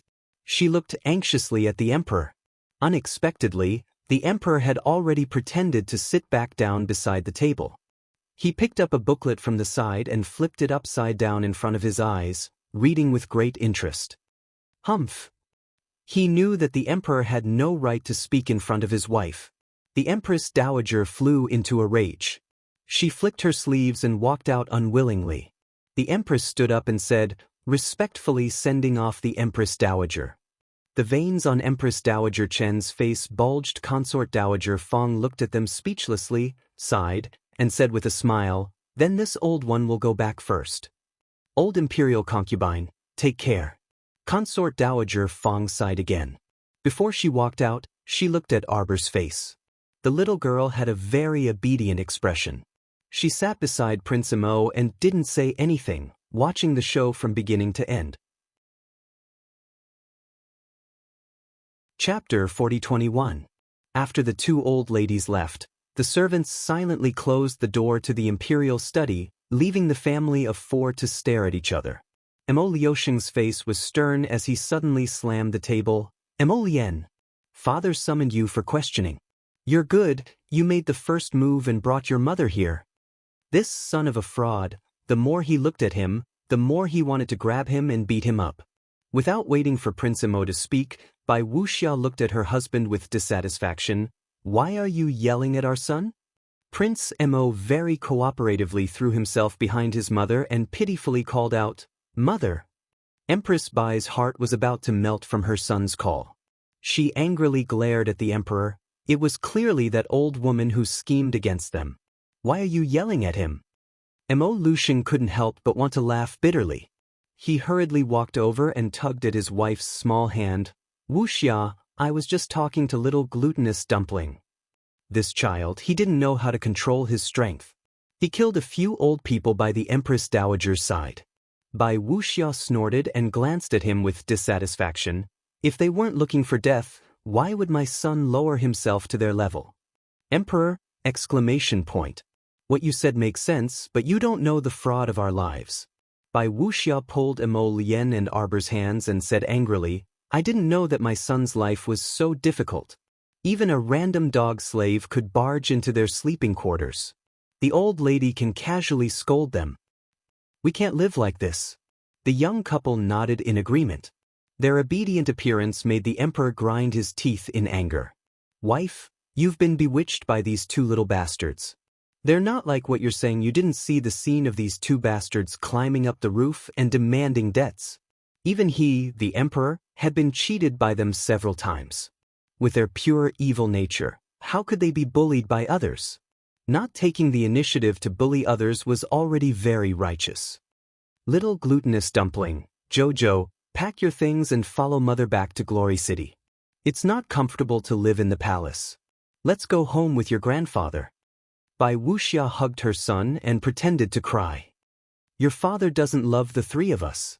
We still have grandpa. The emperor's handsome face was bitter. He hurriedly pulled his son away and tossed him to the other side of Arbor. He hugged his wife and hurriedly said, All right. Your husband will send someone to send the Empress Dowager to Mount Heaven Saint. He hugged his wife and patted her. Then, he turned around and glared at the 2 of them. The look in his eyes was blatant. Why aren't you getting lost? Emo Lien pursed his lips and reached out to take his wife's small hand, leading her out of the imperial study. The 2 of them circled around the room and came to the window at the back of the imperial study. At the same time, they crouched there and looked inside. From where they were, they could clearly see their father's deflated face. The 2 of them looked at each other silently, covering their mouths as they laughed. Who told you to find fault with us? Now you've kicked an iron plate. Bai Wuxia said angrily, you've been living a carefree life while I wasn't here. How could that be? Mo Lusheng hurriedly said. It's not carefree at all. I heard that there are many women like Princess Yen Yun hidden in His Majesty's back garden. Nonsense. Mo Lusheng hurriedly denied. I don't know any of them. Bai Wuxia snorted. I also heard that the Empress Dowager wants to marry you a concubine. Chapter 4022. Wife. Mo Lusheng hurriedly begged for mercy with a pitiful expression. I don't recognize any of the things you said above. All these years, I've lived a life that's even more austere than a monk's. If you don't believe me, you can ask Lai Fu. Mo Lusheng said aggrievedly, Wife, I've waited for you for more than 10 years. My loyalty to you is as clear as the sun and the moon. I've waited bitterly for you. Half of my hair has turned white. Bai Wuxia glanced at his gorgeous long black hair and rolled her eyes at him. Looking at his bitter expression, she couldn't help but burst into laughter. In fact, how could she not know the Emperor's feelings for her? She was just putting on an act just now, but when she saw the old woman holding Princess Yen Yun's hand in the imperial study, it really made her feel a little uncomfortable. The old woman looked at Princess Yen Yun like a mother-in-law looking at her daughter-in-law. It really made her feel nauseous. She didn't know how many beautiful girls the old woman had introduced to her husband while she was unconscious. Fortunately, her husband was upright and wasn't afraid of slanted shadows. Otherwise, who knew how many good sisters would pop out of her family after all these years? The Empress panicked at the thought of these good sisters. The old woman's actions today were simply too irksome. Bai Wuxia looked up at the Emperor. What do you plan to do with those princesses? Mo Lusheng saw that his wife was angry and immediately said without blinking, Sell them all? Bai Wuxia was speechless. He pulled out his hand and hit him. So what? Did he think that those people were just some maidservants who could be casually sold just like that? If they were really sold, who knew how those monarchs would come and make a fuss? Bai Wuxia smiled faintly. What do you think about adding a few more people to Giant Pain Mansion? The Emperor's mouth twitched. Wife, why can't the grudges between you and Giant Pain be smoothed out after more than 10 years? On the surface, the Emperor naturally nodded happily. Good. Giant Pain Mansion will be lively with more people. Bai Wuxia nodded in satisfaction. Arbor leaned over to Mo Lien's ear and whispered, Hubby, Mother is so powerful. Mo Lien nodded. Jojo will have a good life in the future. Then, let's not deal with the old lady in the future, Mo Lien said in a low voice. Leave it to Mother. She can scold the old lady until she starts to doubt her life. Brat, when did you learn to squat in the corner? At the Emperor's bellow, Crown Prince Mo hastily scooped up his wife and ran off like a wisp of smoke. My Joe's section break, walalala, splatter. The sound of debris falling to the ground echoed inside and outside Empress Lu's bedroom. How is it possible that we can't find anything? Trash. A bunch of trash. Empress Lu scolded angrily, her eyes red. The palace maids who were prostrating on the ground had long turned pale. They lowered their heads and didn't dare to raise their heads. The fourth prince hasn't stepped out of his room for the past few days. We can't see anything unusual. Impossible. Empress Lu sharply interrupted the secret guard who was reporting.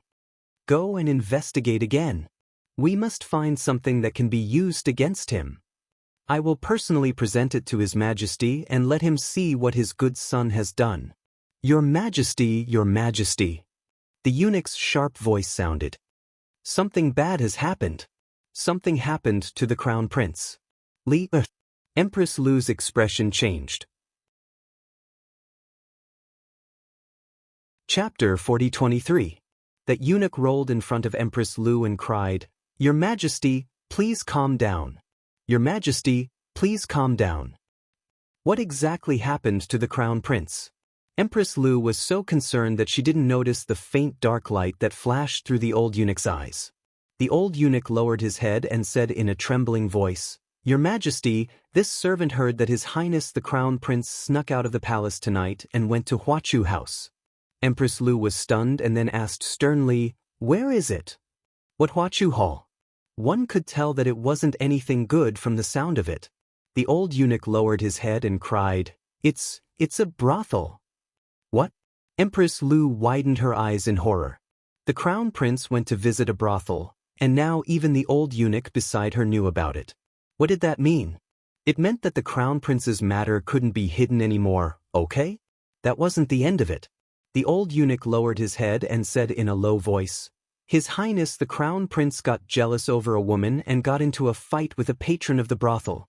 In the end, he lost and was carried back to the palace with his head covered in blood. I heard that he even made a fuss about ransoming a prostitute in the brothel.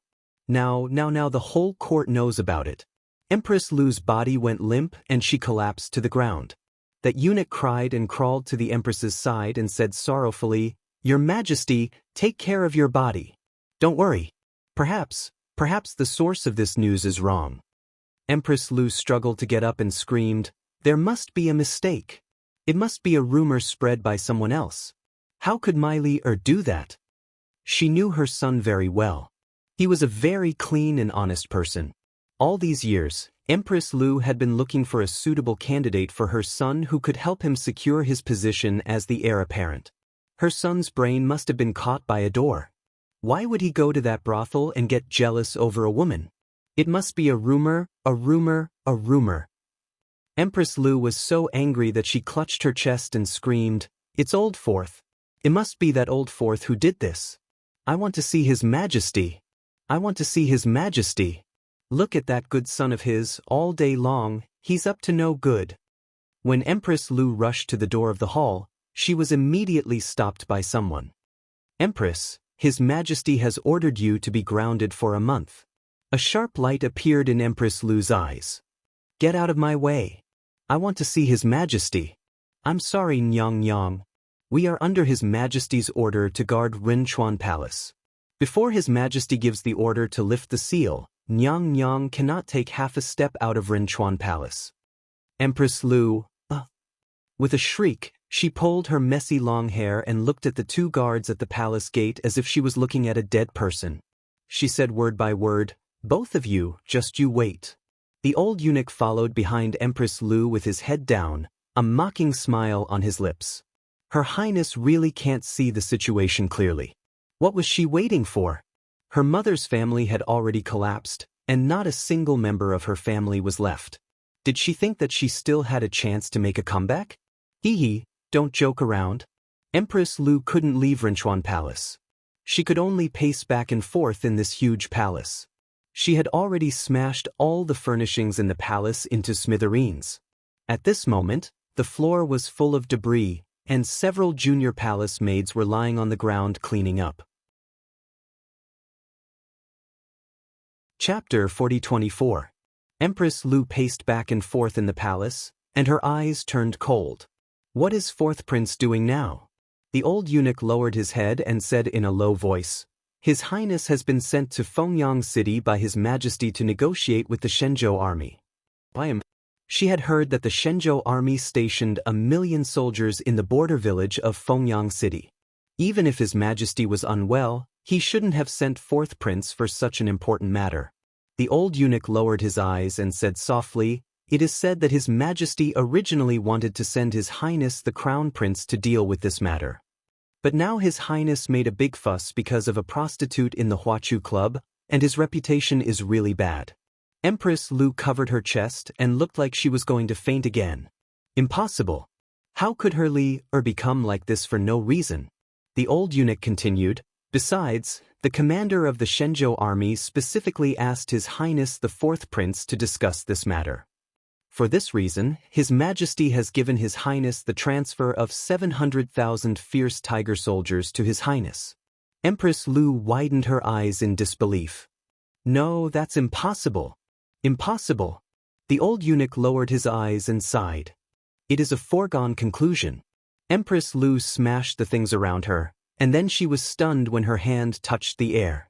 It turned out that there was nothing left to smash in her bedchamber.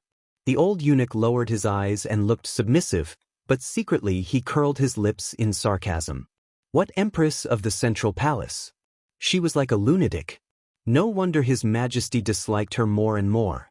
When she encountered some things, she could only smash and smash. She had no other choice. As he was thinking, the Empress said sharply, "Secret guards." The old eunuch's heart skipped a beat, and he immediately looked up to dissuade her. "Your Highness, if you let the secret guards take you out now, you will only anger heaven more." If I continue to be locked in this palace, I won't even know if the outside world changes." "Your Highness, please be careful with your words," the old eunuch said hurriedly. "I can't be careful," Empress Lu screamed. "Secret guards, secret guards." Two secret guards in black immediately flashed in through the window and saluted with hands folded. "Your Highness." To the Crown Prince's eastern palace. She wanted to go to her son's place and see what was going on. A moment later, the two guards at the gate of Inchan Palace fell in a pool of blood. Under the protection of the secret guards, the Empress hurried to the Crown Prince's eastern palace. Before she reached the bedroom, she heard a burst of laughter from outside the door. The Empress was so angry that her eyes turned red when she heard the voices of these wild bees and butterflies. She ordered someone to kick open the door of the eastern palace. The scene of wine and meat in front of her made her tremble with anger. In just a few days, the Crown Prince had actually dug out a large pond in his bedroom. More than a dozen half-dressed young girls were sitting around Crown Prince Rongli. Some of them were delivering wine, while others were pinching fruits. Many pairs of seductive eyes followed the sound and glanced over. "Get out, all of you!" Empress Lu's sharp voice resounded throughout the Eastern Palace. The men and women who were indulging in their passion all trembled in fear. "It's Mother Empress!" Crown Prince Rongli leaned against the soft bodies of the two women like a spineless shrimp. He raised his hand and toasted Empress Lu, who was standing above the pool with an inexplicable expression. Chapter 40-25. Empress Lu's entire body trembles with anger. She points at Crown Prince Rongli, who is slumped on top of a woman, and says in a stern voice, "You, look at what you've become. Get out here right now." Rongli frowns, revealing a regretful expression. "Mother, look at what you're saying. What's wrong with air? This is what it means to truly enjoy life." The little eunuch who delivered the wine and fruits to the Crown Prince walks over from the door with his head lowered. Empress Lu's anger turns to hatred, and she sends the eunuch flying with a slap. The fruits on the plate are scattered all over the floor. Rongli hurriedly stands up from the pool. Empress Lu then awkwardly discovers that besides a dozen beautiful women, there are two slender men with very good looks beside her son. Empress Lu is stunned on the spot. Could it be that her son has now become bisexual? She staggers and is about to fall to the ground. The two eunuchs hurriedly come forward to support her. Empress Lu angrily brushes away the two eunuchs' hands and says sternly, "You, how did you become like this? You're actually willing to degrade yourself like this?" Rong-li's expression is displeased. Just as he is about to speak, he can't stop coughing violently. Empress Lu hurriedly steps forward again, calling the Crown Prince over and over again. "Crown Prince, don't be so unrestrained." Empress Lu advises earnestly, "Your body has always been weak, and you've always paid great attention to taking care of your body. How can you become like this now, unrestrained?" "Things are different now, Mother," Rongli says impatiently. "Now, Imperial Father has one foot in the coffin. Do I still need to be so cautious? I'm the Crown Prince, second only to one person and above tens of thousands." He straightens his back and says disapprovingly, "I can do whatever I want? Who can control me?" "Crown Prince." Empress Lu is anxious and angry. She wants nothing more than to knock open her son's head and see for herself if his brain is filled with paste. Why is he suddenly behaving in such a disorderly manner?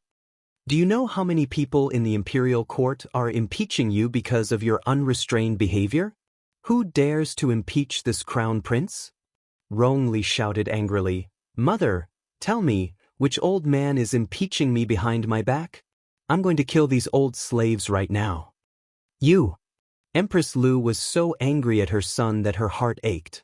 She grabbed her clothes and gasped for breath. Son, even at such an important moment like this, you can't make a single mistake. Do you think your father has no other sons? Second brother and third brother are eyeing your position. And that despicable fourth brother, your maternal grandfather's family, was killed by him. You don't think about how to take revenge for your grandfather. Instead, you spend your days in a drunken stupor, hanging out with these sluts. Empress Lu burst into tears. She grabbed her son's sleeve tightly and tried her best to persuade him. You've hurt my heart too much. However, Rong-li looked extremely impatient. He shook off his mother's hand and said, all right, stop talking. Isn't it annoying to talk about you by my ear all day long? Don't worry. Once I ascend the throne, you'll be the Empress Dowager with incomparable honor and wealth. Naturally, you'll have endless enjoyment in the future. Chapter 40-26. Oh, you're so confident? A cold voice suddenly came from the door. The mother and son were stunned. They both turned their heads and met the Zhangzhou Emperor's cold eyes. Those eyes were so cold and merciless that anyone who saw them would feel fear. Empress Lu's heart trembled. She hurriedly knelt down and cried out, Your Majesty, the Crown Prince is drunk. He was just talking nonsense. You can't take it seriously. Mother, it's too far-fetched to say that.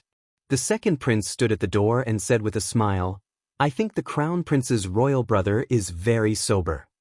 I didn't expect that. I'm not dead yet, but the Crown Prince can't wait to ascend the throne. No, it's not like that, Your Majesty. Empress Lu knelt down and kowtowed. The Crown Prince is talking nonsense after he's drunk. You can't take it seriously. I think he's speaking the truth after he's drunk. The Zhangzhou Emperor angrily rebuked. His cold eyes fell on the Crown Prince, who looked like a quail. Rong-li shrunk his neck and pretended to be a coward. When he saw the Emperor's sharp eyes, he immediately knelt on the ground and kowtowed again and again. Father, please forgive me.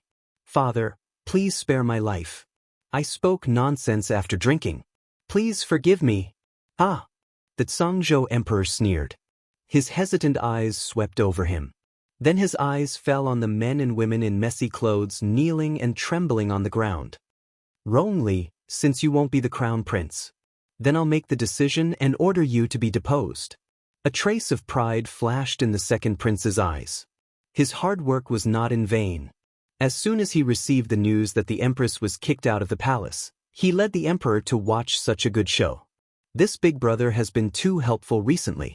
He didn't know if he was controlled by something, but his temperament changed so much that he was floating. There were so many impeachment memorials in the imperial court, and this big brother did so many stupid things. Finally, he got himself removed. Looking at Rong-li sitting on the ground with a dazed expression, the second prince couldn't help but stifle his laughter. The Emperor glanced at him and frowned. He turned to the Empress and said, I'll ground you for 3 months. You came out today. In that case, you'll be grounded for another year. Your Majesty, you can't do this. Empress Lu finally reacted. She scrambled over and grabbed the Emperor's clothes. She cried and begged, Your Majesty, you can't just cripple Li like this. Though was just confused for a moment. He will change. As she spoke, Empress Lu reached out and pressed the Crown Prince's head to cow. Rong-li put on an act and said in a tearful voice, Father, please have mercy. I know I was wrong. I will be a good person in the future. I won't dare to. We have made up our mind. Zhangzhou's emperor kicked away his son, who was so disgusting no matter how he looked at him. He flicked his sleeves and said, Just wait for the decree. Empress Lu collapsed to the ground with a broken heart. Looking at the emperor who left with the second prince without looking back, she couldn't help but burst into tears. It's over, it's all over. Her broken vision finally focused on the 2 delicate-looking men behind the crown prince, Rong-li. She suddenly pulled out the long sword hanging on the wall and slashed at them like a maniac. I'll kill you bitches.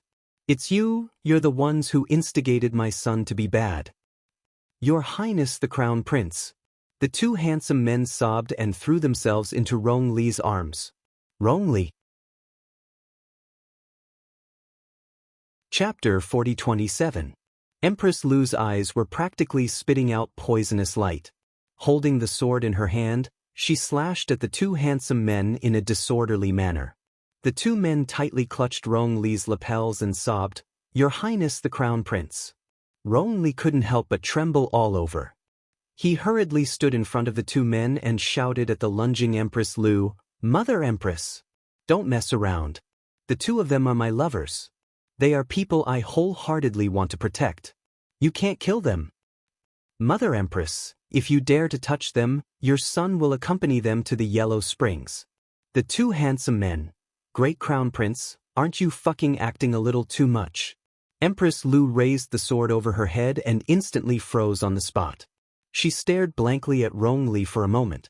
Then, with a wah sound, she actually spat out a mouthful of congested blood. "Rong Li, I really am a talent. I actually angered the Empress to the point of spitting out blood, Your Majesty the Empress." The two young eunuchs shrieked and flew forward to support Her Majesty the Empress, who had fallen on her back. "Your Majesty!" The young eunuchs shrieked and looked at the unconscious Empress Lu, then glanced at the calm Crown Prince. Rong Li waved his hand and said, "Mother's health isn't good. Hurry and send her back to the palace to recuperate." "Yes, Your Highness." The two handsome men stood beside Rong Li and tugged at the corners of his clothes, sobbing nonstop. Rong Li waved his hand at the group of trembling and pale women. "You can leave first." After something like this happened, these women naturally weren't in the mood to continue playing with the Crown Prince. Moreover, just now, His Majesty had said some harsh words. His Highness the Crown Prince's position was probably going to be shaky. Sob, sob, sob. "Stop sobbing." After everyone left and the palace doors closed, Rong Li hurriedly pulled his sleeves back from the two men. His entire body trembled in disgust and he quickly took 3 steps back. The two sobbing men simultaneously looked up and looked at him innocently. "Your Highness the Crown Prince, your words just now," the Empress fainted from anger. "Go put on your clothes for me." Rong Li glanced at the cloaks that were faintly discernible on their bodies and turned his eyes away in disdain. Humph. A set of clean clothes quickly appeared in their hands. As they took off their wet clothes, they said softly, "How heartless. Didn't you just say that you want to live and die with us?" Rong Li, "By the way, did Master say when he would be able to retire?" Rong Li said expressionlessly, "You two acted too much just now. Especially when the Empress raised her sword, you were so weak that I couldn't bear to look at you." "She's from a brothel." One of the handsome men waved his sleeve unhappily. "She doesn't even have the strength to truss a chicken. The Empress had raised her sword to kill. What else can we do other than hide in your arms?" Rong Li, "You guys are really shameless. As God realm experts, where is your face to be so bold and self-righteous? Even if you deliberately sealed your cultivation, facing the Empress's 3-legged cat martial arts, can you not dodge?" Rong Li raised his hand to cover his face. "You guys leave, let me be alone for a while." Mph. The two handsome men flung their sleeves and walked out in annoyance.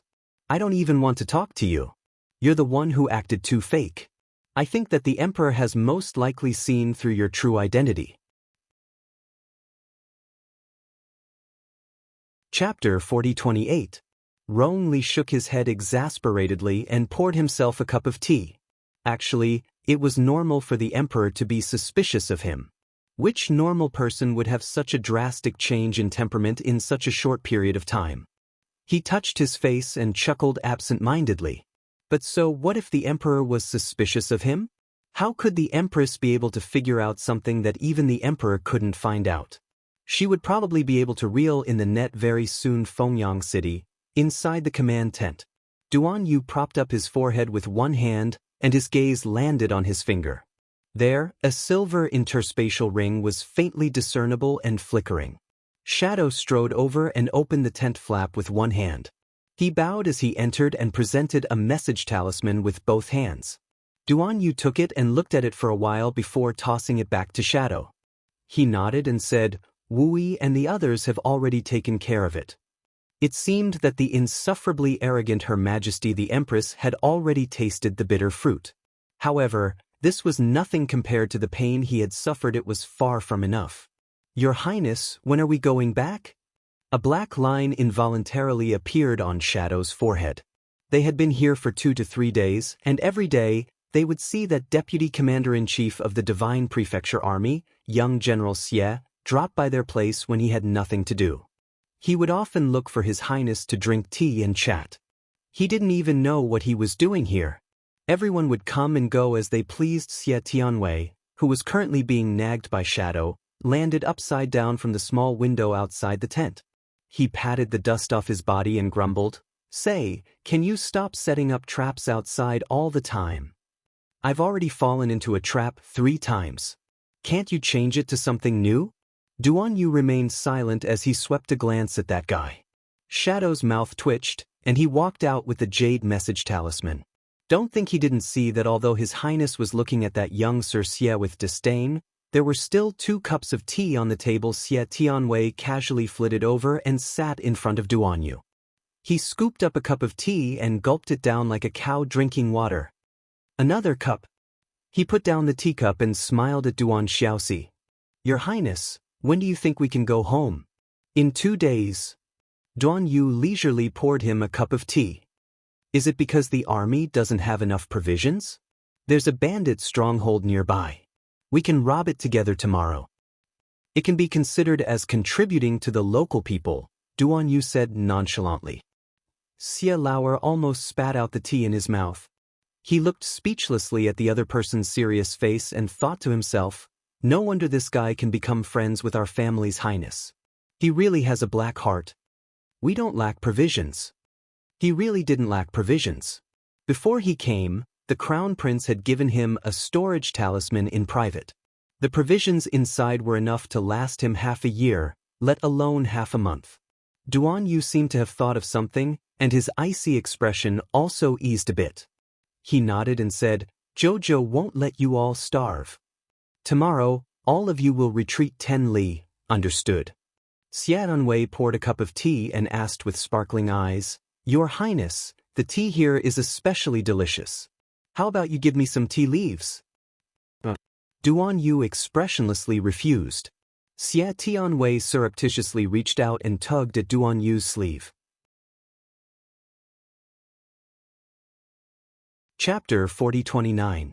Duan Yu glanced at him and muttered to himself for 2 seconds before replying, "I can only give you half a tael." Xie Tianwei stared at Duan Yu as if the sky had collapsed before complaining, "You're too stingy, Your Highness." Duan Yu nodded. "I can't be generous." He didn't have much in stock, so it was only enough for him to appreciate. There were only 200 taels of spirit tea leaves. After getting used to this, he would find other teas tasteless. If Xie Tianwei knew that his 4th prince only gave him half a tael of 200 taels of tea leaves, he would definitely slap this guy to death. He actually couldn't even give up a round number of 1 tael. Duan Yu took out half a tael of tea leaves and placed it in a small box before handing it to the grim-faced Xie Tianwei. He patted his shoulder. "Use it sparingly. Then are we still going to that bandit stronghold to exterminate the bandits tomorrow?" Xie Tianwei asked before leaving. Duan Yu nodded. "We have nothing to do anyway." When Xie Tianwei went out, he slipped and almost fell into the pit at the entrance again. When Ying came in with dinner, he asked exasperatedly, "What did His Highness do?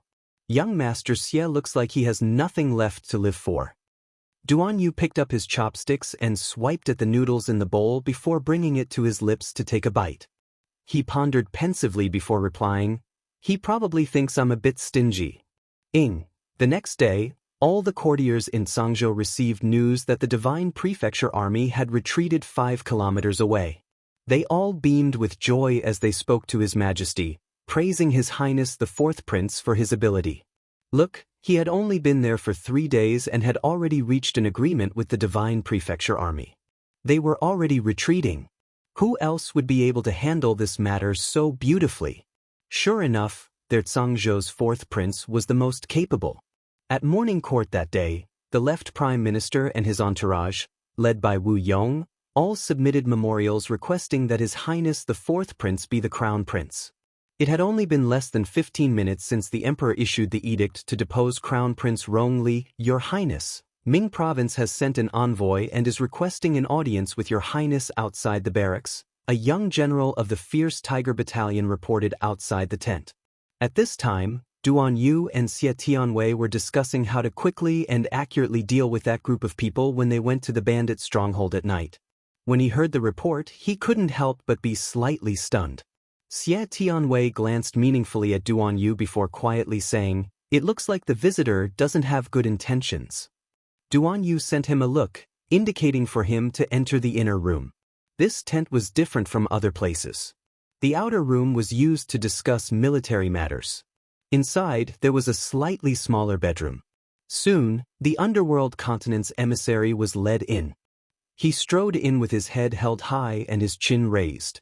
There was a rather proud expression on his face. "Greetings, Sangzhou's fourth prince." Duan Yu nodded. He didn't mind Duan Yu's abnormal arrogance and merely asked aloofly, "May I know the envoy's purpose in coming?"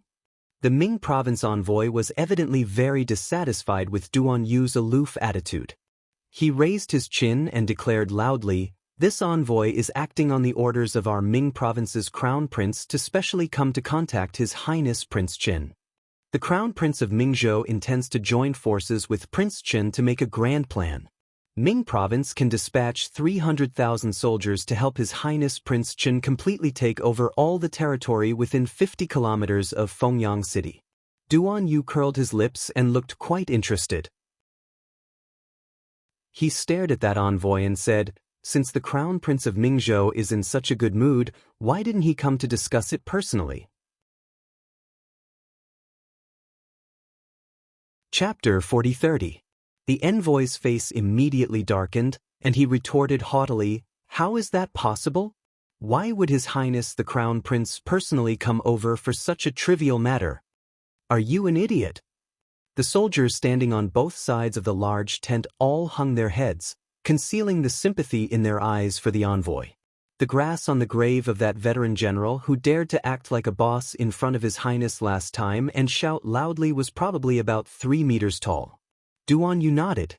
"Since that's the case, where are the 300,000 troops? Are the provisions adequately prepared?" The envoy looked at Duan Yu like he was an idiot. Naturally, we have to discuss and sign the agreement before transporting the people over. You're not Ming Yassi's subordinate, right?"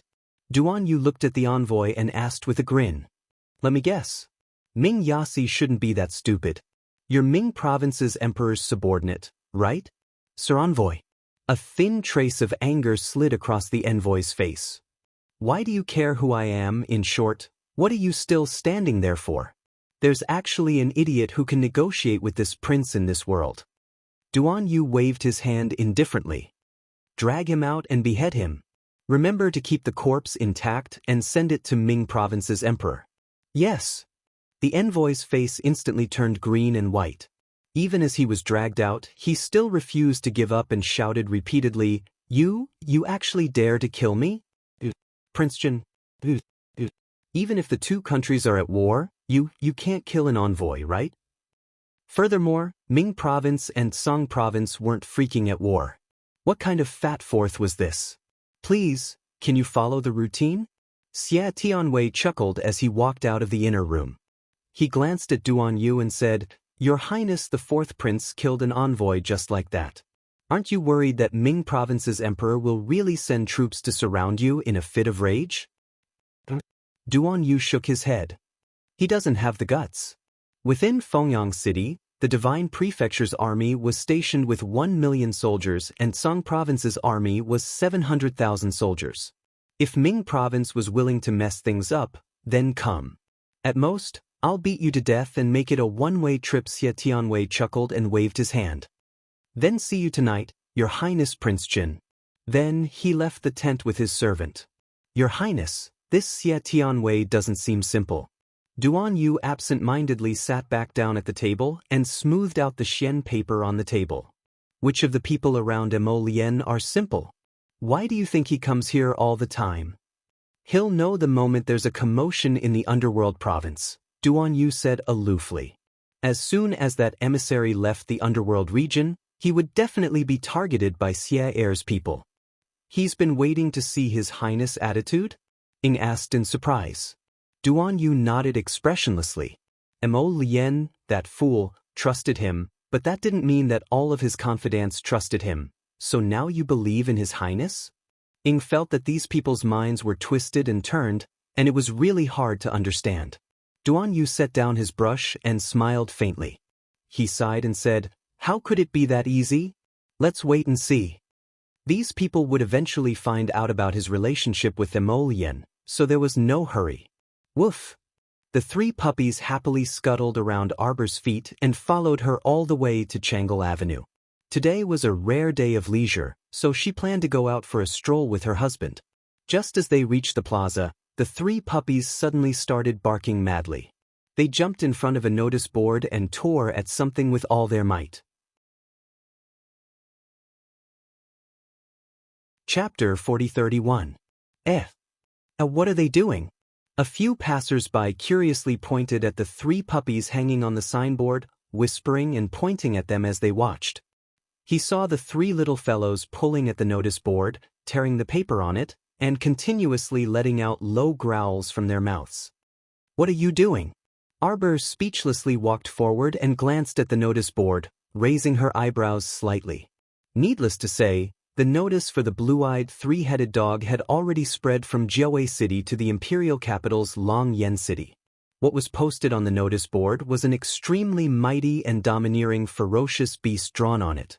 It had 3 large sinister heads, a tall and sturdy body, and 4 hooves that were as sharp as a snow wolf's claws. Especially that pair of dark green pupils. When it looked at you faintly, it looked like it would pounce on you and bite your throat in half. It was drawn quite well. The little stoic expressionlessly glanced at the 3 puppies tearing the notice board and slightly knitted her brows. Prince Emo slowly walked over. When he saw this scene, he couldn't help but raise his eyebrows and whisper next to her ear, "This is probably their family's ancestor." If it wasn't their ancestor, would they be in such a hurry? Arbor speechlessly glanced at this frivolous man and rolled her eyes at him. She roared at the 3, "Hurry up and come over. I'll take you guys to eat delicious food." The 3 puppies clawed at the notice board and whimpered softly. They abruptly turned back to look at Arbor and dashed over with a whoosh. One of them bit the hem of Xiao Mu's skirt and dragged her toward the notice board. Arbor was baffled and pointed at the wanted portrait on the notice board. "You guys want me to tear it down?" Woof woof woof. The 3 puppies madly nodded their small heads on the side, and the surrounding passers-by couldn't help but feel a bit strange. Although these 3 snowball-like puppies only looked to be the length of an arm, their bodies were extremely nimble and they seemed to be able to understand human speech. Arbor was baffled. "Why would I tear it down? I didn't find the Cerberus." When she spoke up to this point, Xiao Mu suddenly paused and abruptly lowered her head to glance at those 3. Woof woof woof. "It can't be, right?" Arbor narrowed his eyes and looked at the 3 puppies. He then raised his head and looked at the mighty and domineering painting on the signboard. Impossible. She immediately rejected her strange idea and muttered in a low voice, "How could it be so coincidental?" The most important thing was that the 3 cute puppies in front of him couldn't possibly make people associate them with the mighty and fierce beasts in the picture. Woof woof. The 3 puppies tilted their heads and hopped around on the spot. "It's written on the notice that they're buying a live cerulean. A passerby said in a loud voice, "You guys don't know, but the entire Jiawei City is in chaos right now. For the sake of this 100 million spirit coins, many people are looking for this Cerberus openly and secretly. The Cerberus is really rare. Yeah, I've seen a lot of 2-headed ones." Arbor glanced at the passers-by who were chatting and laughing. She stepped forward and gently kicked the 3 puppies. "Hurry up and come here." What were they dawdling in the square for? She still wanted to stroll around after eating. The 3 puppies drooped their small heads and hopped around Arbor's legs. Arbor was annoyed by their hopping and raised her hand to pick them up. Chapter 4032. She stuffed 2 into the arms of the exasperated Emo Lien, while clattering ahead with 1 in her arms. She muttered, so baffling. Of course it was ridiculous. Could it be that she had been thinking about the blue-eyed three-headed dog recently, so everyone looked like a three-headed dog to her? Otherwise, why would she suddenly think that these three little puppies seemed to be hinting something to her? She suddenly stopped in her tracks and turned around to walk towards the signboard. Emolien was startled and naturally followed her. She looked at her wife helplessly and said, "Jojo, what's wrong? What was going on? Why did his wife suddenly have a problem with a signboard?" Arbor suddenly scratched the little white puppy's fur and pointed at the three-headed dog on the signboard. "Is that your ancestor?" The little puppy in her arms immediately shook its little head vigorously. The two in Emolien's arms also shook their heads vigorously. The three little heads shook at the same time. The rhythm and frequency were really similar. Arbor hesitated for a moment and suddenly asked on a whim, "Is that you?" Then, the crowd saw a scene that made them not know whether to laugh or cry. The three little puppies nodded their little heads furiously and barked, "Woof, woof, woof." The three heads nodded as if they wanted to fall off at the same time. "Hey," these three little puppies nodded. "What do you mean? What can they mean?" They said that the three-headed dog on the signboard is the three of them. A few onlookers couldn't help but laugh. Then, there was a T sound of laughter. Then, there was a mocking laugh from behind the signboard. Xiao Mu poked her head out while hugging the cute little puppy. She saw Lin Miao walking over from behind the signboard while pulling along an unfamiliar girl. It looked like they had just finished eating at the restaurant behind and were coming over to watch the show. Behind the two of them was an 18-year-old pretty girl. Arbor recognized her at a glance. It was the beloved disciple of He Wen from the Medicine King Island, Enai Hanji, whom he had met in the mountains behind the royal school. Enai Hanji also saw Arbor at a glance. Thinking of how she had carelessly added a few strokes to the revival Bodhi grass, she knew that the girl in front of her would definitely suffer a lot. She couldn't help but feel a little proud in her heart. Who asked you to disrespect the people of the island of the Medicine King?" Now that she looked at Arbor, she really didn't like it. He boasted shamelessly that he could refine the soul-returning pill, but in the end, didn't he still have to rely on the Bodhi soul-returning pill's pill formula given by his master to gather all the ingredients? Others might not know who had issued the warrant for the blue-eyed Cerberus, but Enai Hanji knew better than anyone else. Apart from Prince Mo, who was able to gather the power of the entire nation, who else would be able to afford 100 million spirit coins? She was truly a shameless seductress. She could actually make the crown prince disregard his reputation to help her. Enai Hanji's eyes lit up with a trace of anger. These two people dared to give her and her master the cold shoulder, so they should be prepared to die. That Prince Mo actually dared to look down on her. A little crown prince of the divine land dared to look down on the Medicine King Island. What a joke, she didn't like him. Enai Hanji wouldn't want a married man even if he was given to her. The man that she, Enai Hanji, liked must be the most outstanding man in the world.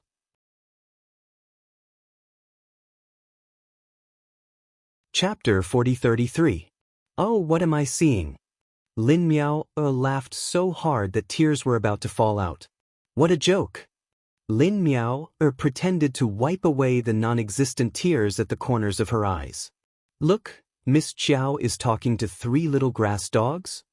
Do you really think that these three little dogs are ancient ferocious beasts? Ha!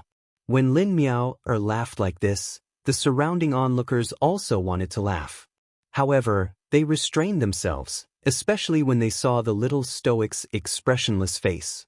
For some reason, they felt like they couldn't continue laughing. They felt like they were laughing like idiots.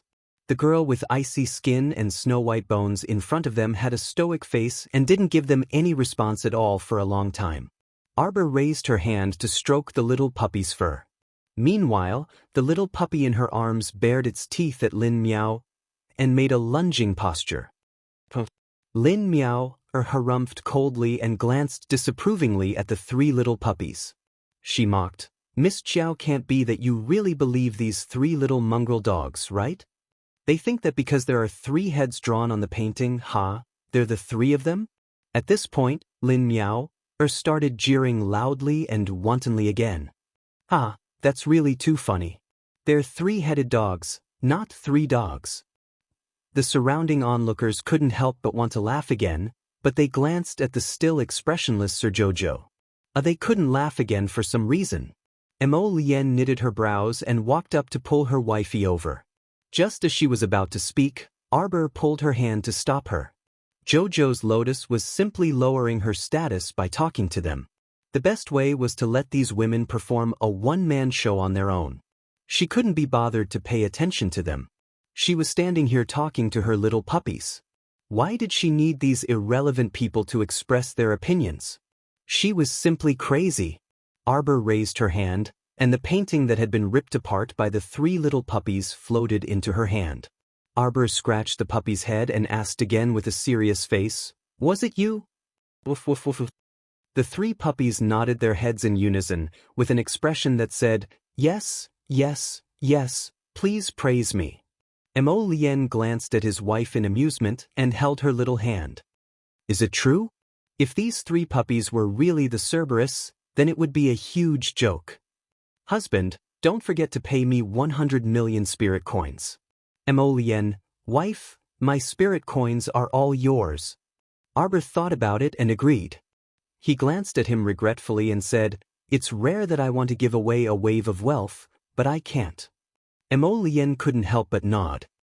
That's true. What else could he say? Wasn't it all because his wife was awesome? Although these three little puppies were completely different from the mighty and domineering Cerberus, but he felt that these three puppies didn't need to lie to them. Moreover, in retrospect, the things that these three puppies had done were all very strange. For example, they liked to gnaw on divine beasts and holy beasts, and they didn't eat elixirs that weren't divine grade or above. He remembered that when the three puppies were fighting the two-headed dragon on Mount Dai Zong, they tore off the scales and barbs on the holy beast's neck with one bite. After that, these three puppies' behavior was never normal. Chapter 40-34. Other people didn't know how extraordinary these three puppies were, but as their master, the little girl was naturally well aware of their abilities. At this time, she met Mo Lien's eyes, and both of them saw confirmation in each other's eyes. These three puppies most likely weren't lying to them. They were probably really the ancient vicious three-headed dog. But Lin Muir's ridicule seemed to have some truth to it. They had never seen a three-headed dog turn into a three-headed dog before. This was too bizarre. Arbor glanced at the puppy in her arms and patted its head. Then why didn't you say anything when we issued the arrest warrant earlier? The puppy looked at its little master in bewilderment. Arbor also felt that her question was a bit funny. At that time, she and Mo Lien were discussing how to issue the arrest warrant in Jiawei City, so these three puppies weren't with her. If it weren't for the fact that they could see arrest warrants everywhere on the streets today, these three puppies would probably still be in the dark. They were actually wanted by their master. Xiao Mu covered her small face with her hand, suddenly at a loss for words. How should she put it? This really was a huge misunderstanding. The little stoic petted the puppy's chubby body before turning around to pull Mo Lien to the side of the plaza as if no one else was around. There were many restaurants and tea houses here, so they could just pick one to eat first. Besides, there were too many people here, so it wasn't convenient for her to communicate with the puppies. Or when Lin Muir saw that the husband and wife pair didn't pay any attention to her, she directly walked around them to leave. She instantly felt a bit angry, and she didn't know where her courage came from, but she suddenly reached out to block Arbor's path. Mo Lien's cold and heavy eyes swept over Lin Muir's face. Arbor hooked her arm around her husband's arm and glanced at her with a bored expression. She said indifferently, "What, do you want to lose a few more teeth? Or do you not want your face anymore?" Lin Muir's face stiffened. "Do you really think your Lin family can do whatever you want in the sovereign capital?" Arbor reprimanded mercilessly. "You can try. You." Muir. The girl on the side hastily grabbed her and curtsied. "Crown Princess, please don't be angry. Muir is only joking with you. What's so funny?" Arbor's voice was cold as she swept her gaze around her. "Funny?" Everyone shook their heads in unison. What was so funny about this? Now, everyone had the strange illusion that they were about to get involved in the fun. What does it have to do with you whether my 3 little dogs are Cerberus or not? What a bunch of weird women. What a bunch of weird women. You're lying. Lin Myoa angrily flung her companion's hand away. Gu Isun bit her lip and looked helplessly at the angry Lin Myoa. She then looked back at Miss Enai Hanji from Medicine King Island as if asking for help. Miss Enai had a high status in the Lin family. As long as she was willing to say a word, Myoa probably wouldn't clash with the crown princess. But would Enai Hanji dissuade her? She watched gleefully, wishing nothing more than to see Qiao Mu suffer a setback. Even if Lin Myoa didn't start a fight, she would still say a few words and let them fight. Moreover, now that Lin Myoa had stepped forward to pick a fight with Arbor, why would she stop her? Do you dare to compete?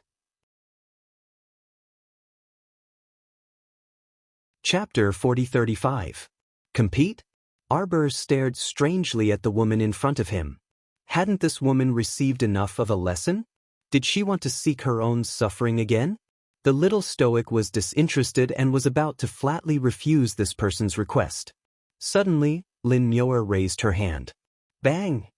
After a loud noise, panicked cries came from the crowd. At the same time, everyone hurriedly retreated in a flurry. A huge black dog descended from the sky in front of Qiao Mu. Its 4 thick and solid paws were clawing at the ground as drool dripped from its mouth. It was currently staring fixedly at Qiao Mu with a pair of small eyes that were like ice shards. Mo Lien reflexively pulled his wife into his arms and narrowed his eyes, fury flitting through them. You're courting death.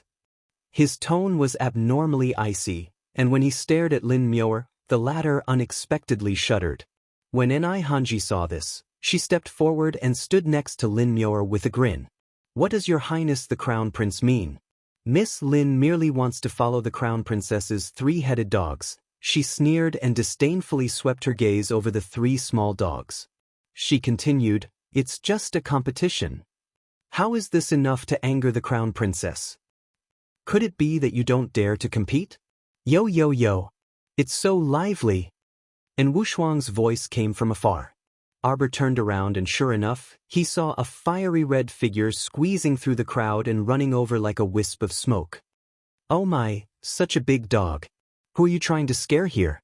And Wushuang's gaze swept around and finally landed on Lin Myoa, who had an unsightly expression. She giggled and said, Why is it you again? What? This commandery princess didn't teach you enough last time. Now that your teeth are fixed, you're making a ruckus on the streets again? When Lin Myoa saw En Wushuang's unrestrained manner, she felt her teeth ache for no reason.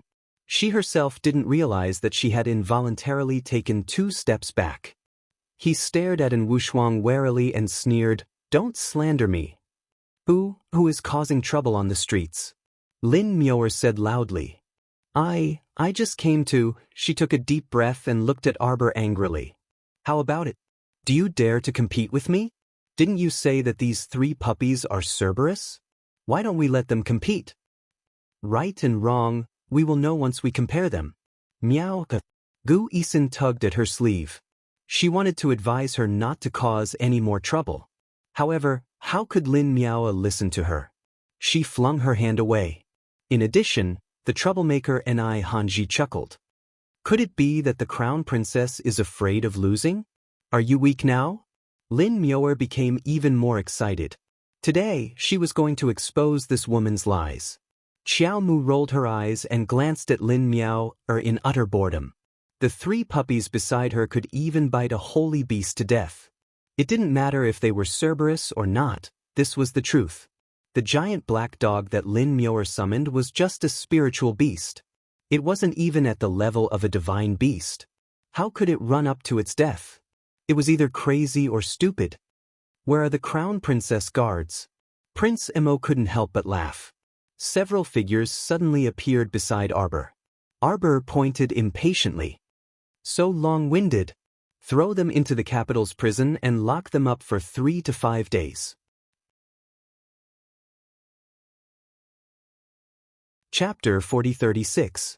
Lin Myoa, Gu Isun, and even Enai Hanji, who was watching from the side, were all dumbfounded. What was going on? The shadow guards rushed forward and grabbed Lin Myoa's arm. Seeing that she still wanted to resist, they slashed the back of her neck with a knife. Lin Miao lowered her head in pain and said angrily through gritted teeth, "Crown Princess, what are you trying to do?" The little Crown Princess looked like she couldn't be bothered to talk to an idiot. She waved her hand, "Take her away." Two shadow guards immediately grabbed Lin Miao, like they were grabbing a little chick, and carried her in the direction of the capital office. Gu Isun was dumbfounded. And Ai Hanji was also a little dumbfounded. She couldn't help but raise her voice and say angrily, "What do you mean by this? She just wants to compete with you in spiritual beasts. Why are you? Take her away too." The little Crown Princess raised her hand impatiently. Immediately, two more hidden guards rushed over and grabbed the cursing Ai Hanji without saying a word. They dragged her towards the capital office. "Let me go, impudent! Impudent!" Ai Hanji was so angry that her heart ached. She had never been treated like this before. What kind of crown princess was this? She was simply a crazy person. Why did she send them to the capital office's prison without saying anything? If Empress Dowager Chen was here, she would definitely want to curse out loud. This little crown princess was indeed a piece of trash. She wanted to compete with you in spiritual beasts, but you used your power to suppress her. She wanted to play harem and mind games with you, but you didn't play by the rules at all and used your strength to suppress her. How could they continue to play with you? You didn't play harem games, you didn't play with strength in Jianghu. You were the opposite of everyone. Who could continue to play with you happily? And Wu Shuang almost burst out laughing. She opened her mouth and laughed out loud. But at this moment, Lin Miao's howl came from afar. In the blink of an eye, that huge black dog that was scratching its paws on the ground suddenly flared up all its fur and pounced at Xiao Mu with a whoosh. Roar! Woof woof woof!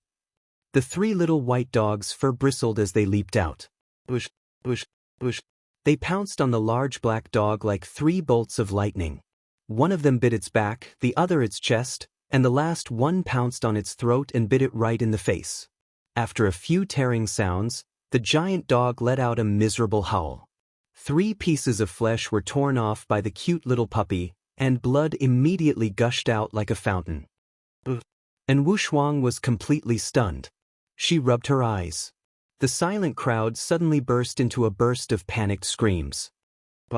Everyone rolled and crawled as they fled in all directions in a sorry state. They were scared to the point their scalps went numb. What the fuck is going on? How could these 3 little puppies, which were only the size of a palm, bite such a huge dog to death in a pool of blood? Wasn't this a little too cruel? Gu Isun was the only one of the 3 girls who hadn't been taken away. At this moment, she was so scared that she sat down on the ground. Her legs were stained with dog blood. She was so scared that she kept retreating, her whole body trembling uncontrollably.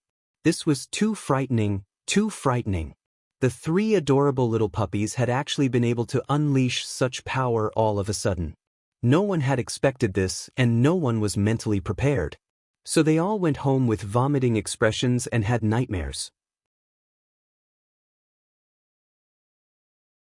Chapter 4037.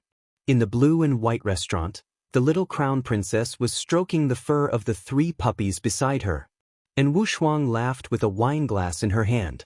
I think those onlookers won't be able to sleep tonight. It was too funny. Thinking back to the confused, frightened, and defenseless expressions on everyone's faces, Haha Princess Wu Shuang burst into laughter. Mo Lien looked at the bright candle in disdain and took the dishes in front of her to arbor. Don't spray. Brother, you're not giving me any face at all. Princess Wu Shuang's face immediately turned bitter. Give you no face? I'll give you face when you get married obediently. Don't come looking for your sister-in-law for no reason and affect our married life. And Wu Shuang really wanted to smash the wine glass in her hand into his face. Arbor blinked and glanced at Mo Lien beside him, then looked up at Princess Wu Shuang. Wu Shuang, why are you here? And Wu Shuang immediately dragged the stool towards Arbor. I'm here to talk to my sister-in-law. Sister-in-law, I don't know if you've heard that the people from the Medicine King Island want to hold an elixir auction in Dragon Flame City. Sister-in-law, are you free? Let's go and have fun together. Your sister-in-law is not free. Mo Lien rejected her without hesitation. Third Fu will be back in the capital tomorrow. He should be free these days. You can go and find him. And Wu Shuang's head drooped, and she lowered it. Arbor looked at Mo Lien in confusion. Mo Lien took his wife's hand and glared at Wu Shuang with a look of disappointment. She's just a papaya head. Jojo, help me persuade her when you're free. Brother, can we not talk about him? And Wu Shuang glared at him angrily. Arbor dragged the stool towards Wu Shuang and asked her, Lien said that you and third young Master Fu are in love with each other. Why do you have such an expression at the mention of him? The little fellow said to her with an experienced expression, You haven't seen someone you like for a long time, don't you miss him? If Jojo's Ren leaves for a while, Jojo will miss her. Mo Lien, what should he do if he felt that his wife was hilarious? And Wu Shuang mumbled and said sourly, Don't listen to brother's nonsense. Third young Master Fu already has a fiancé. Why should I join in the fun? What? Jojo was unhappy when he heard this. I didn't expect Third Fu to be such a scumbag. He actually had a wife and still came to provoke you? Then just ignore him. Mo Lien did not know whether to laugh or cry. He quickly pulled his wife to his side and tried to prove his brother's innocence in a low voice. Third Fu doesn't have a wife. Don't listen to Wu Shuang's nonsense. Third Fu has done a meritorious deed by clearing out the zombies in Li City. Let's ask father to arrange a marriage for him. Why was there so much trouble? Wu Shuang was the only one who liked to let her imagination run wild. Brother. And Wu Shuang called out in dissatisfaction. All right. Mo Lien could not be bothered with her and waved his hand. You're so long-winded. A 19-year-old girl is even more naggy than a 90-year-old woman. And Wu Shuang, exclamation point. Brother, what did I say? From the beginning to the end, you were the only one talking and acting on your own, okay? It really made her speechless. Xiao Mu couldn't resist smiling as the corner of her mouth turned up. Chapter 4038. After a while, Arbor took out a silver needle and tested it on the 3 puppies. Then she sighed and put down the needle. It's useless to take blood now. And Wu Shuang asked curiously, I think these 3 puppies are extraordinarily brave. They're even braver than the tigers and wolves in my army. Wu Shuang built a tiger and wolf battalion. Mo Lien put the peeled shrimp on the small plate in front of Arbor and said with a smile, Jojo, is there any way to strengthen the bodies of tigers and wolves? Those should be low-level spiritual beasts. Arbor tilted her head. There is. She took out a few bottles of medicinal liquid from her inner world and put them in front of Wu Shuang. These were the medicinal liquid of the breakthrough pills that she had made. It should be effective for both human and beast bodies. She remembered that her master had left many advancement pills in the longevity hall. She guessed that these would be useful. She would send a few bottles to Princess Wu Shuang later. Dilute these medicinal liquid before giving it to them. Just add a little to their food every day. And Wu Shuang nodded and took the bottles happily. Sister-in-law, I've heard that your alchemy skills are superb. I didn't expect that you'd also have experience in improving beasts. The medicinal pills that ordinary alchemists made were naturally targeted at human cultivators. Arbor had so many beasts around her, so she was different. When she was free, she would think about how to make some pills to improve her beasts. After a long time, she naturally gained a lot of experience. Mo Lien poked a cute little puppy in the next episode and shook his head in exasperation. It seems that my previous conjecture wasn't wrong. After the Cerberus escaped from the Tower of Punishment, it asked for your protection. Mo Lien had a funny expression. Speaking of which, these 3 puppies had good taste. If they followed Jojo, even if the Heavenly Dao wanted to attack them, it would have to consider whether it could defeat Jojo first, woof. One of the puppies flipped its body over and revealed a heroic expression. You can poke Master Silver, Ade is not afraid of pain. Arbor couldn't help but twitch his mouth. He rubbed its fur and shook his head. If you can't regain your status as a holy beast, it's useless even if you take the blood. The Cerberus should have been heavily injured by the Heavenly Dao when it escaped from the Tower of Punishment. Mo Lien pondered for a moment before saying, Jojo, think about it. Before this, it had always wanted to eat the two-headed Jiao's sacred beast crystal core. Later on, it didn't even want to let go of the sacred beast lion's egg. Xiaomu nodded. She also remembered how these three little fellows had disdainfully eaten the spirit beast raging flame hound's crystal core. Their reluctant attitude made it seem like the spirit beast crystal core was neglecting them. They were overjoyed when they saw the phoenix spring, and they even wanted to eat the poisonous flower king, a saint-ranked poisonous creature. Everything shows that they are trying their best to recover their strength. Mo Lien sighed softly. Poor Cerberus. It was a holy beast, but what kind of dog had it been beaten into by the heavenly Tao? Why couldn't it even speak human language? Lord Jojo rubbed the three puppies' heads sympathetically and said softly but firmly, Master Silver will refine restoration pills for you to help you recover your strength. Now they had to find a holy beast, kill it, and peel off its crystal core for them to consume. This was something that could only be chanced upon and not sought. As for pills, compared to Jojo, it was much simpler.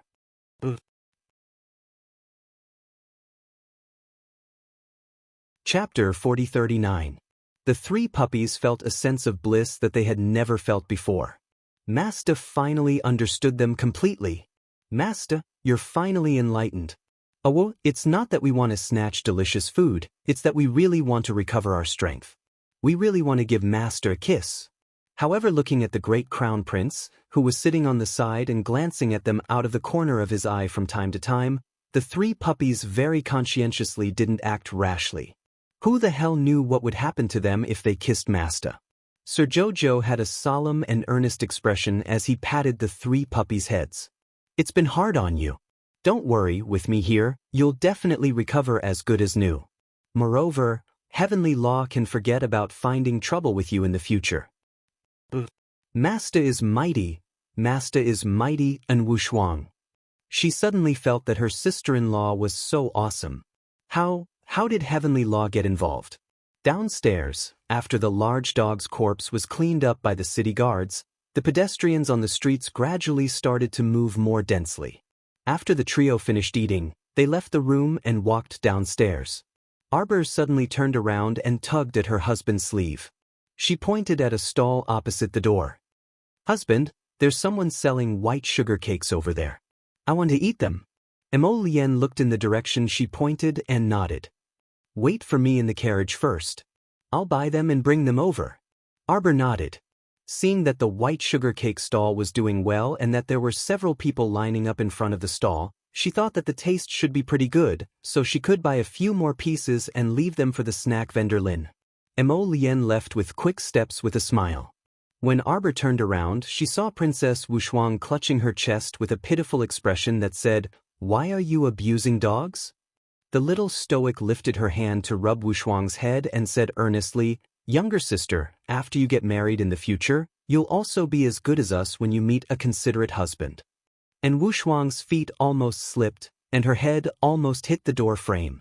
Damn, her sister-in-law was younger than her by 3 years.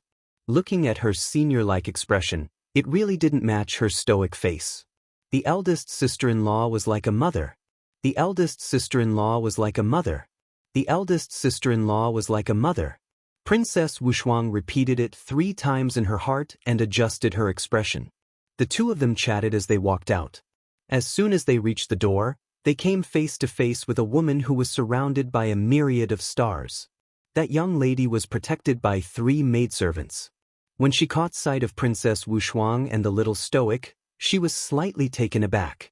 Then, she hurriedly curtsied and said, Princess Wushuang. That woman's gaze paused on Wushuang's face for several seconds before landing on the little stoic and giving her 2 probing glances. Arbor naturally didn't recognize the woman who was secretly sizing him up. After all, ever since she came to the Divine Prefecture, she had been quite busy.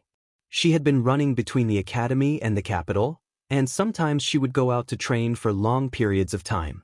She was not in the capital, other than occasionally attending palace banquets and meeting the madams of the families of third-rank high officials and above, as well as the womenfolk of some extremely famous patrician families in the imperial capital. She wasn't familiar with the rest. When En Wushuang saw that young lady, her expression didn't have much of a reaction. She merely swept her calm gaze over her and nodded at her. Miss Bao doesn't need to be so courteous. After saying this, she took the little crown princess hand and brushed past that young lady, looking like she didn't want to say anything more. Princess, please wait.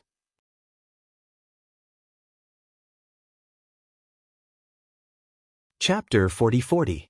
However, Miss Bao suddenly called out to En Wushuang when they brushed past each other.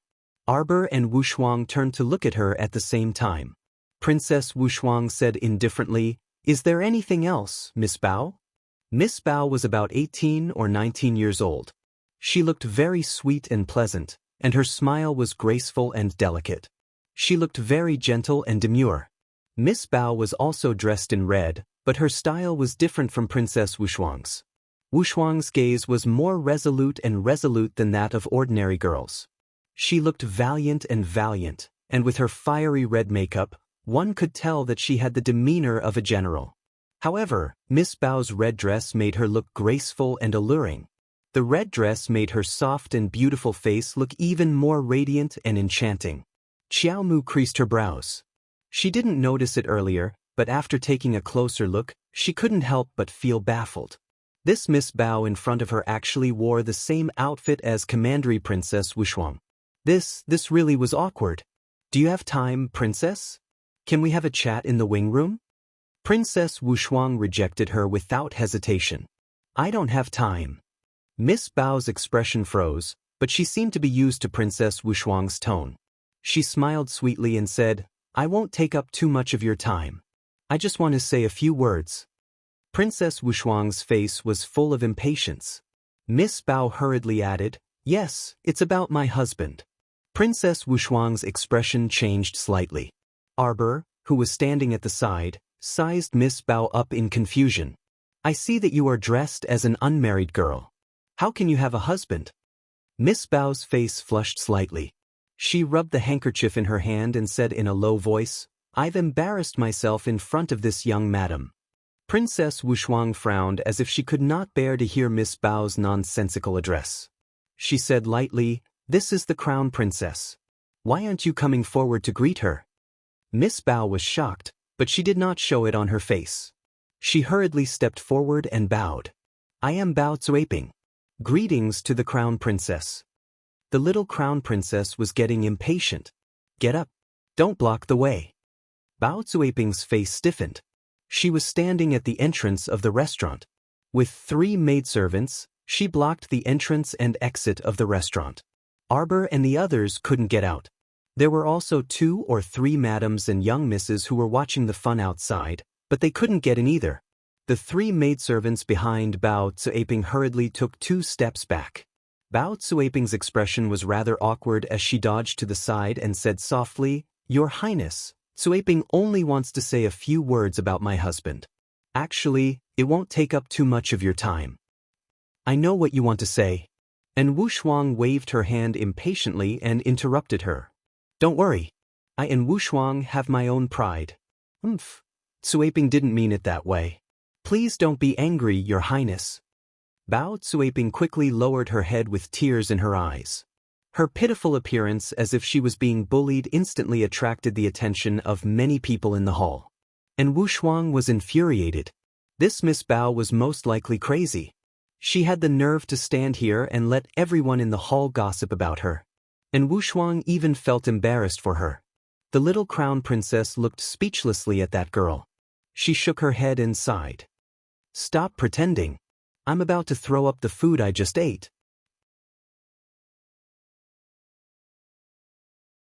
Chapter 40-41.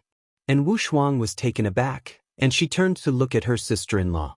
The little stoic was expressionless, but the words that came out of her mouth were venomous to the extreme. "Wushuang only told you to move aside and not block the way, but you look like someone beat you up. What's going on? If other people don't want to talk to me, I definitely won't pester them. But you? Why do you keep blocking us? It's not like that." Bao Zuiping looked pitiful and on the verge of collapse. She knitted her willowy brows and said with tears in her eyes, "Crown Princess, please forgive me." This humble girl didn't mean to block. The little Crown Princess raised her hand and stopped her from continuing. "If you don't mean to, then move aside." She was so long-winded that she couldn't even eat in peace. Miss Bao's body suddenly tilted, as if she had fainted from anger, and she abruptly slumped onto her maidservant. Those 3 maidservants immediately shrieked anxiously, "Miss, Miss." Arbor wordlessly turned his head back and met the similarly speechless Princess Wushuang's eyes. Was she sick? The little Crown Princess looked at Princess Wushuang oddly. Princess Wushuang nodded in full agreement. Wasn't she sick? At this time, her illness of fainting from time to time was truly becoming more frequent. A maidservant hurriedly said, "Our miss only wanted to say a few words to you, Princess. Do you need to anger her to the point of fainting?" "Zuaping, Zuaping." A man's shout came from outside. A young man in luxurious brocade clothes quickly squeezed in from the entrance and supported the unconscious Bao Zuaping. "What's going on? Zuaping, Zuaping? What are you all still standing there for? Hurry and call for a physician." That man supported Bao Zuaping, and his sharp eyes glared at the little Crown Princess and Princess Wushuang. He didn't recognize the little Crown Princess, but he evidently recognized Wushuang. Thus, his gaze ultimately landed on Wushuang, and he shouted harshly, "Princess Wushuang, why is it you again? Do you think our Marquining estate is easy to bully?" Zuaping fainted from anger every time. Princess Wushuang really wanted to tell him, "Young man, don't you think that it's not normal for your cousin to faint from anger every time?" The little Crown Princess shook her head and looked sympathetically at Bao Zuaping, who was in the man's arms. She said indifferently, "Her body is completely useless. Why is it that you fainted for no reason when you were talking properly?" I looked at her face and saw that it was slightly pale. It seemed that her liver, kidney, lungs, and meridians were blocked. "You will be frightened and restless when you sleep. You will suffer from insomnia and many dreams. If it's more serious, it will cause the body to lose balance, faint at any time, and even walk unsteadily. The heart meridians are full and large, which means that the body is very hot, and the meridians are not very harmonious. If this were allowed to continue, he would develop epilepsy symptoms in the future. Spasms in the limbs, spasms in the veins, and in more serious cases, infertility for life." Everyone was speechless. At the side, Princess Wushuang's mouth was slightly agape, and she looked as if she had seen a god. She stared blankly at her sister-in-law. My God, the little Crown Princess was really vicious. She said that fainting was a big problem and that there would be more serious problems in the future. Everyone looked again at Bao Zuaping, who was lying in the man's arms. At this moment, her limbs were indeed spasming. They instantly looked at the little Crown Princess as if they were looking at a peerless doctor. The rumors were indeed true. You're tuning in to the Passion Pages YouTube channel. We're so grateful for your support, and don't forget to subscribe to join us on this incredible journey through captivating stories. Your generosity through donations truly makes a world of difference, as it's the primary source of revenue that allows me to expand and enhance this channel for you. Thank you from the bottom of my heart for being a part of this adventure.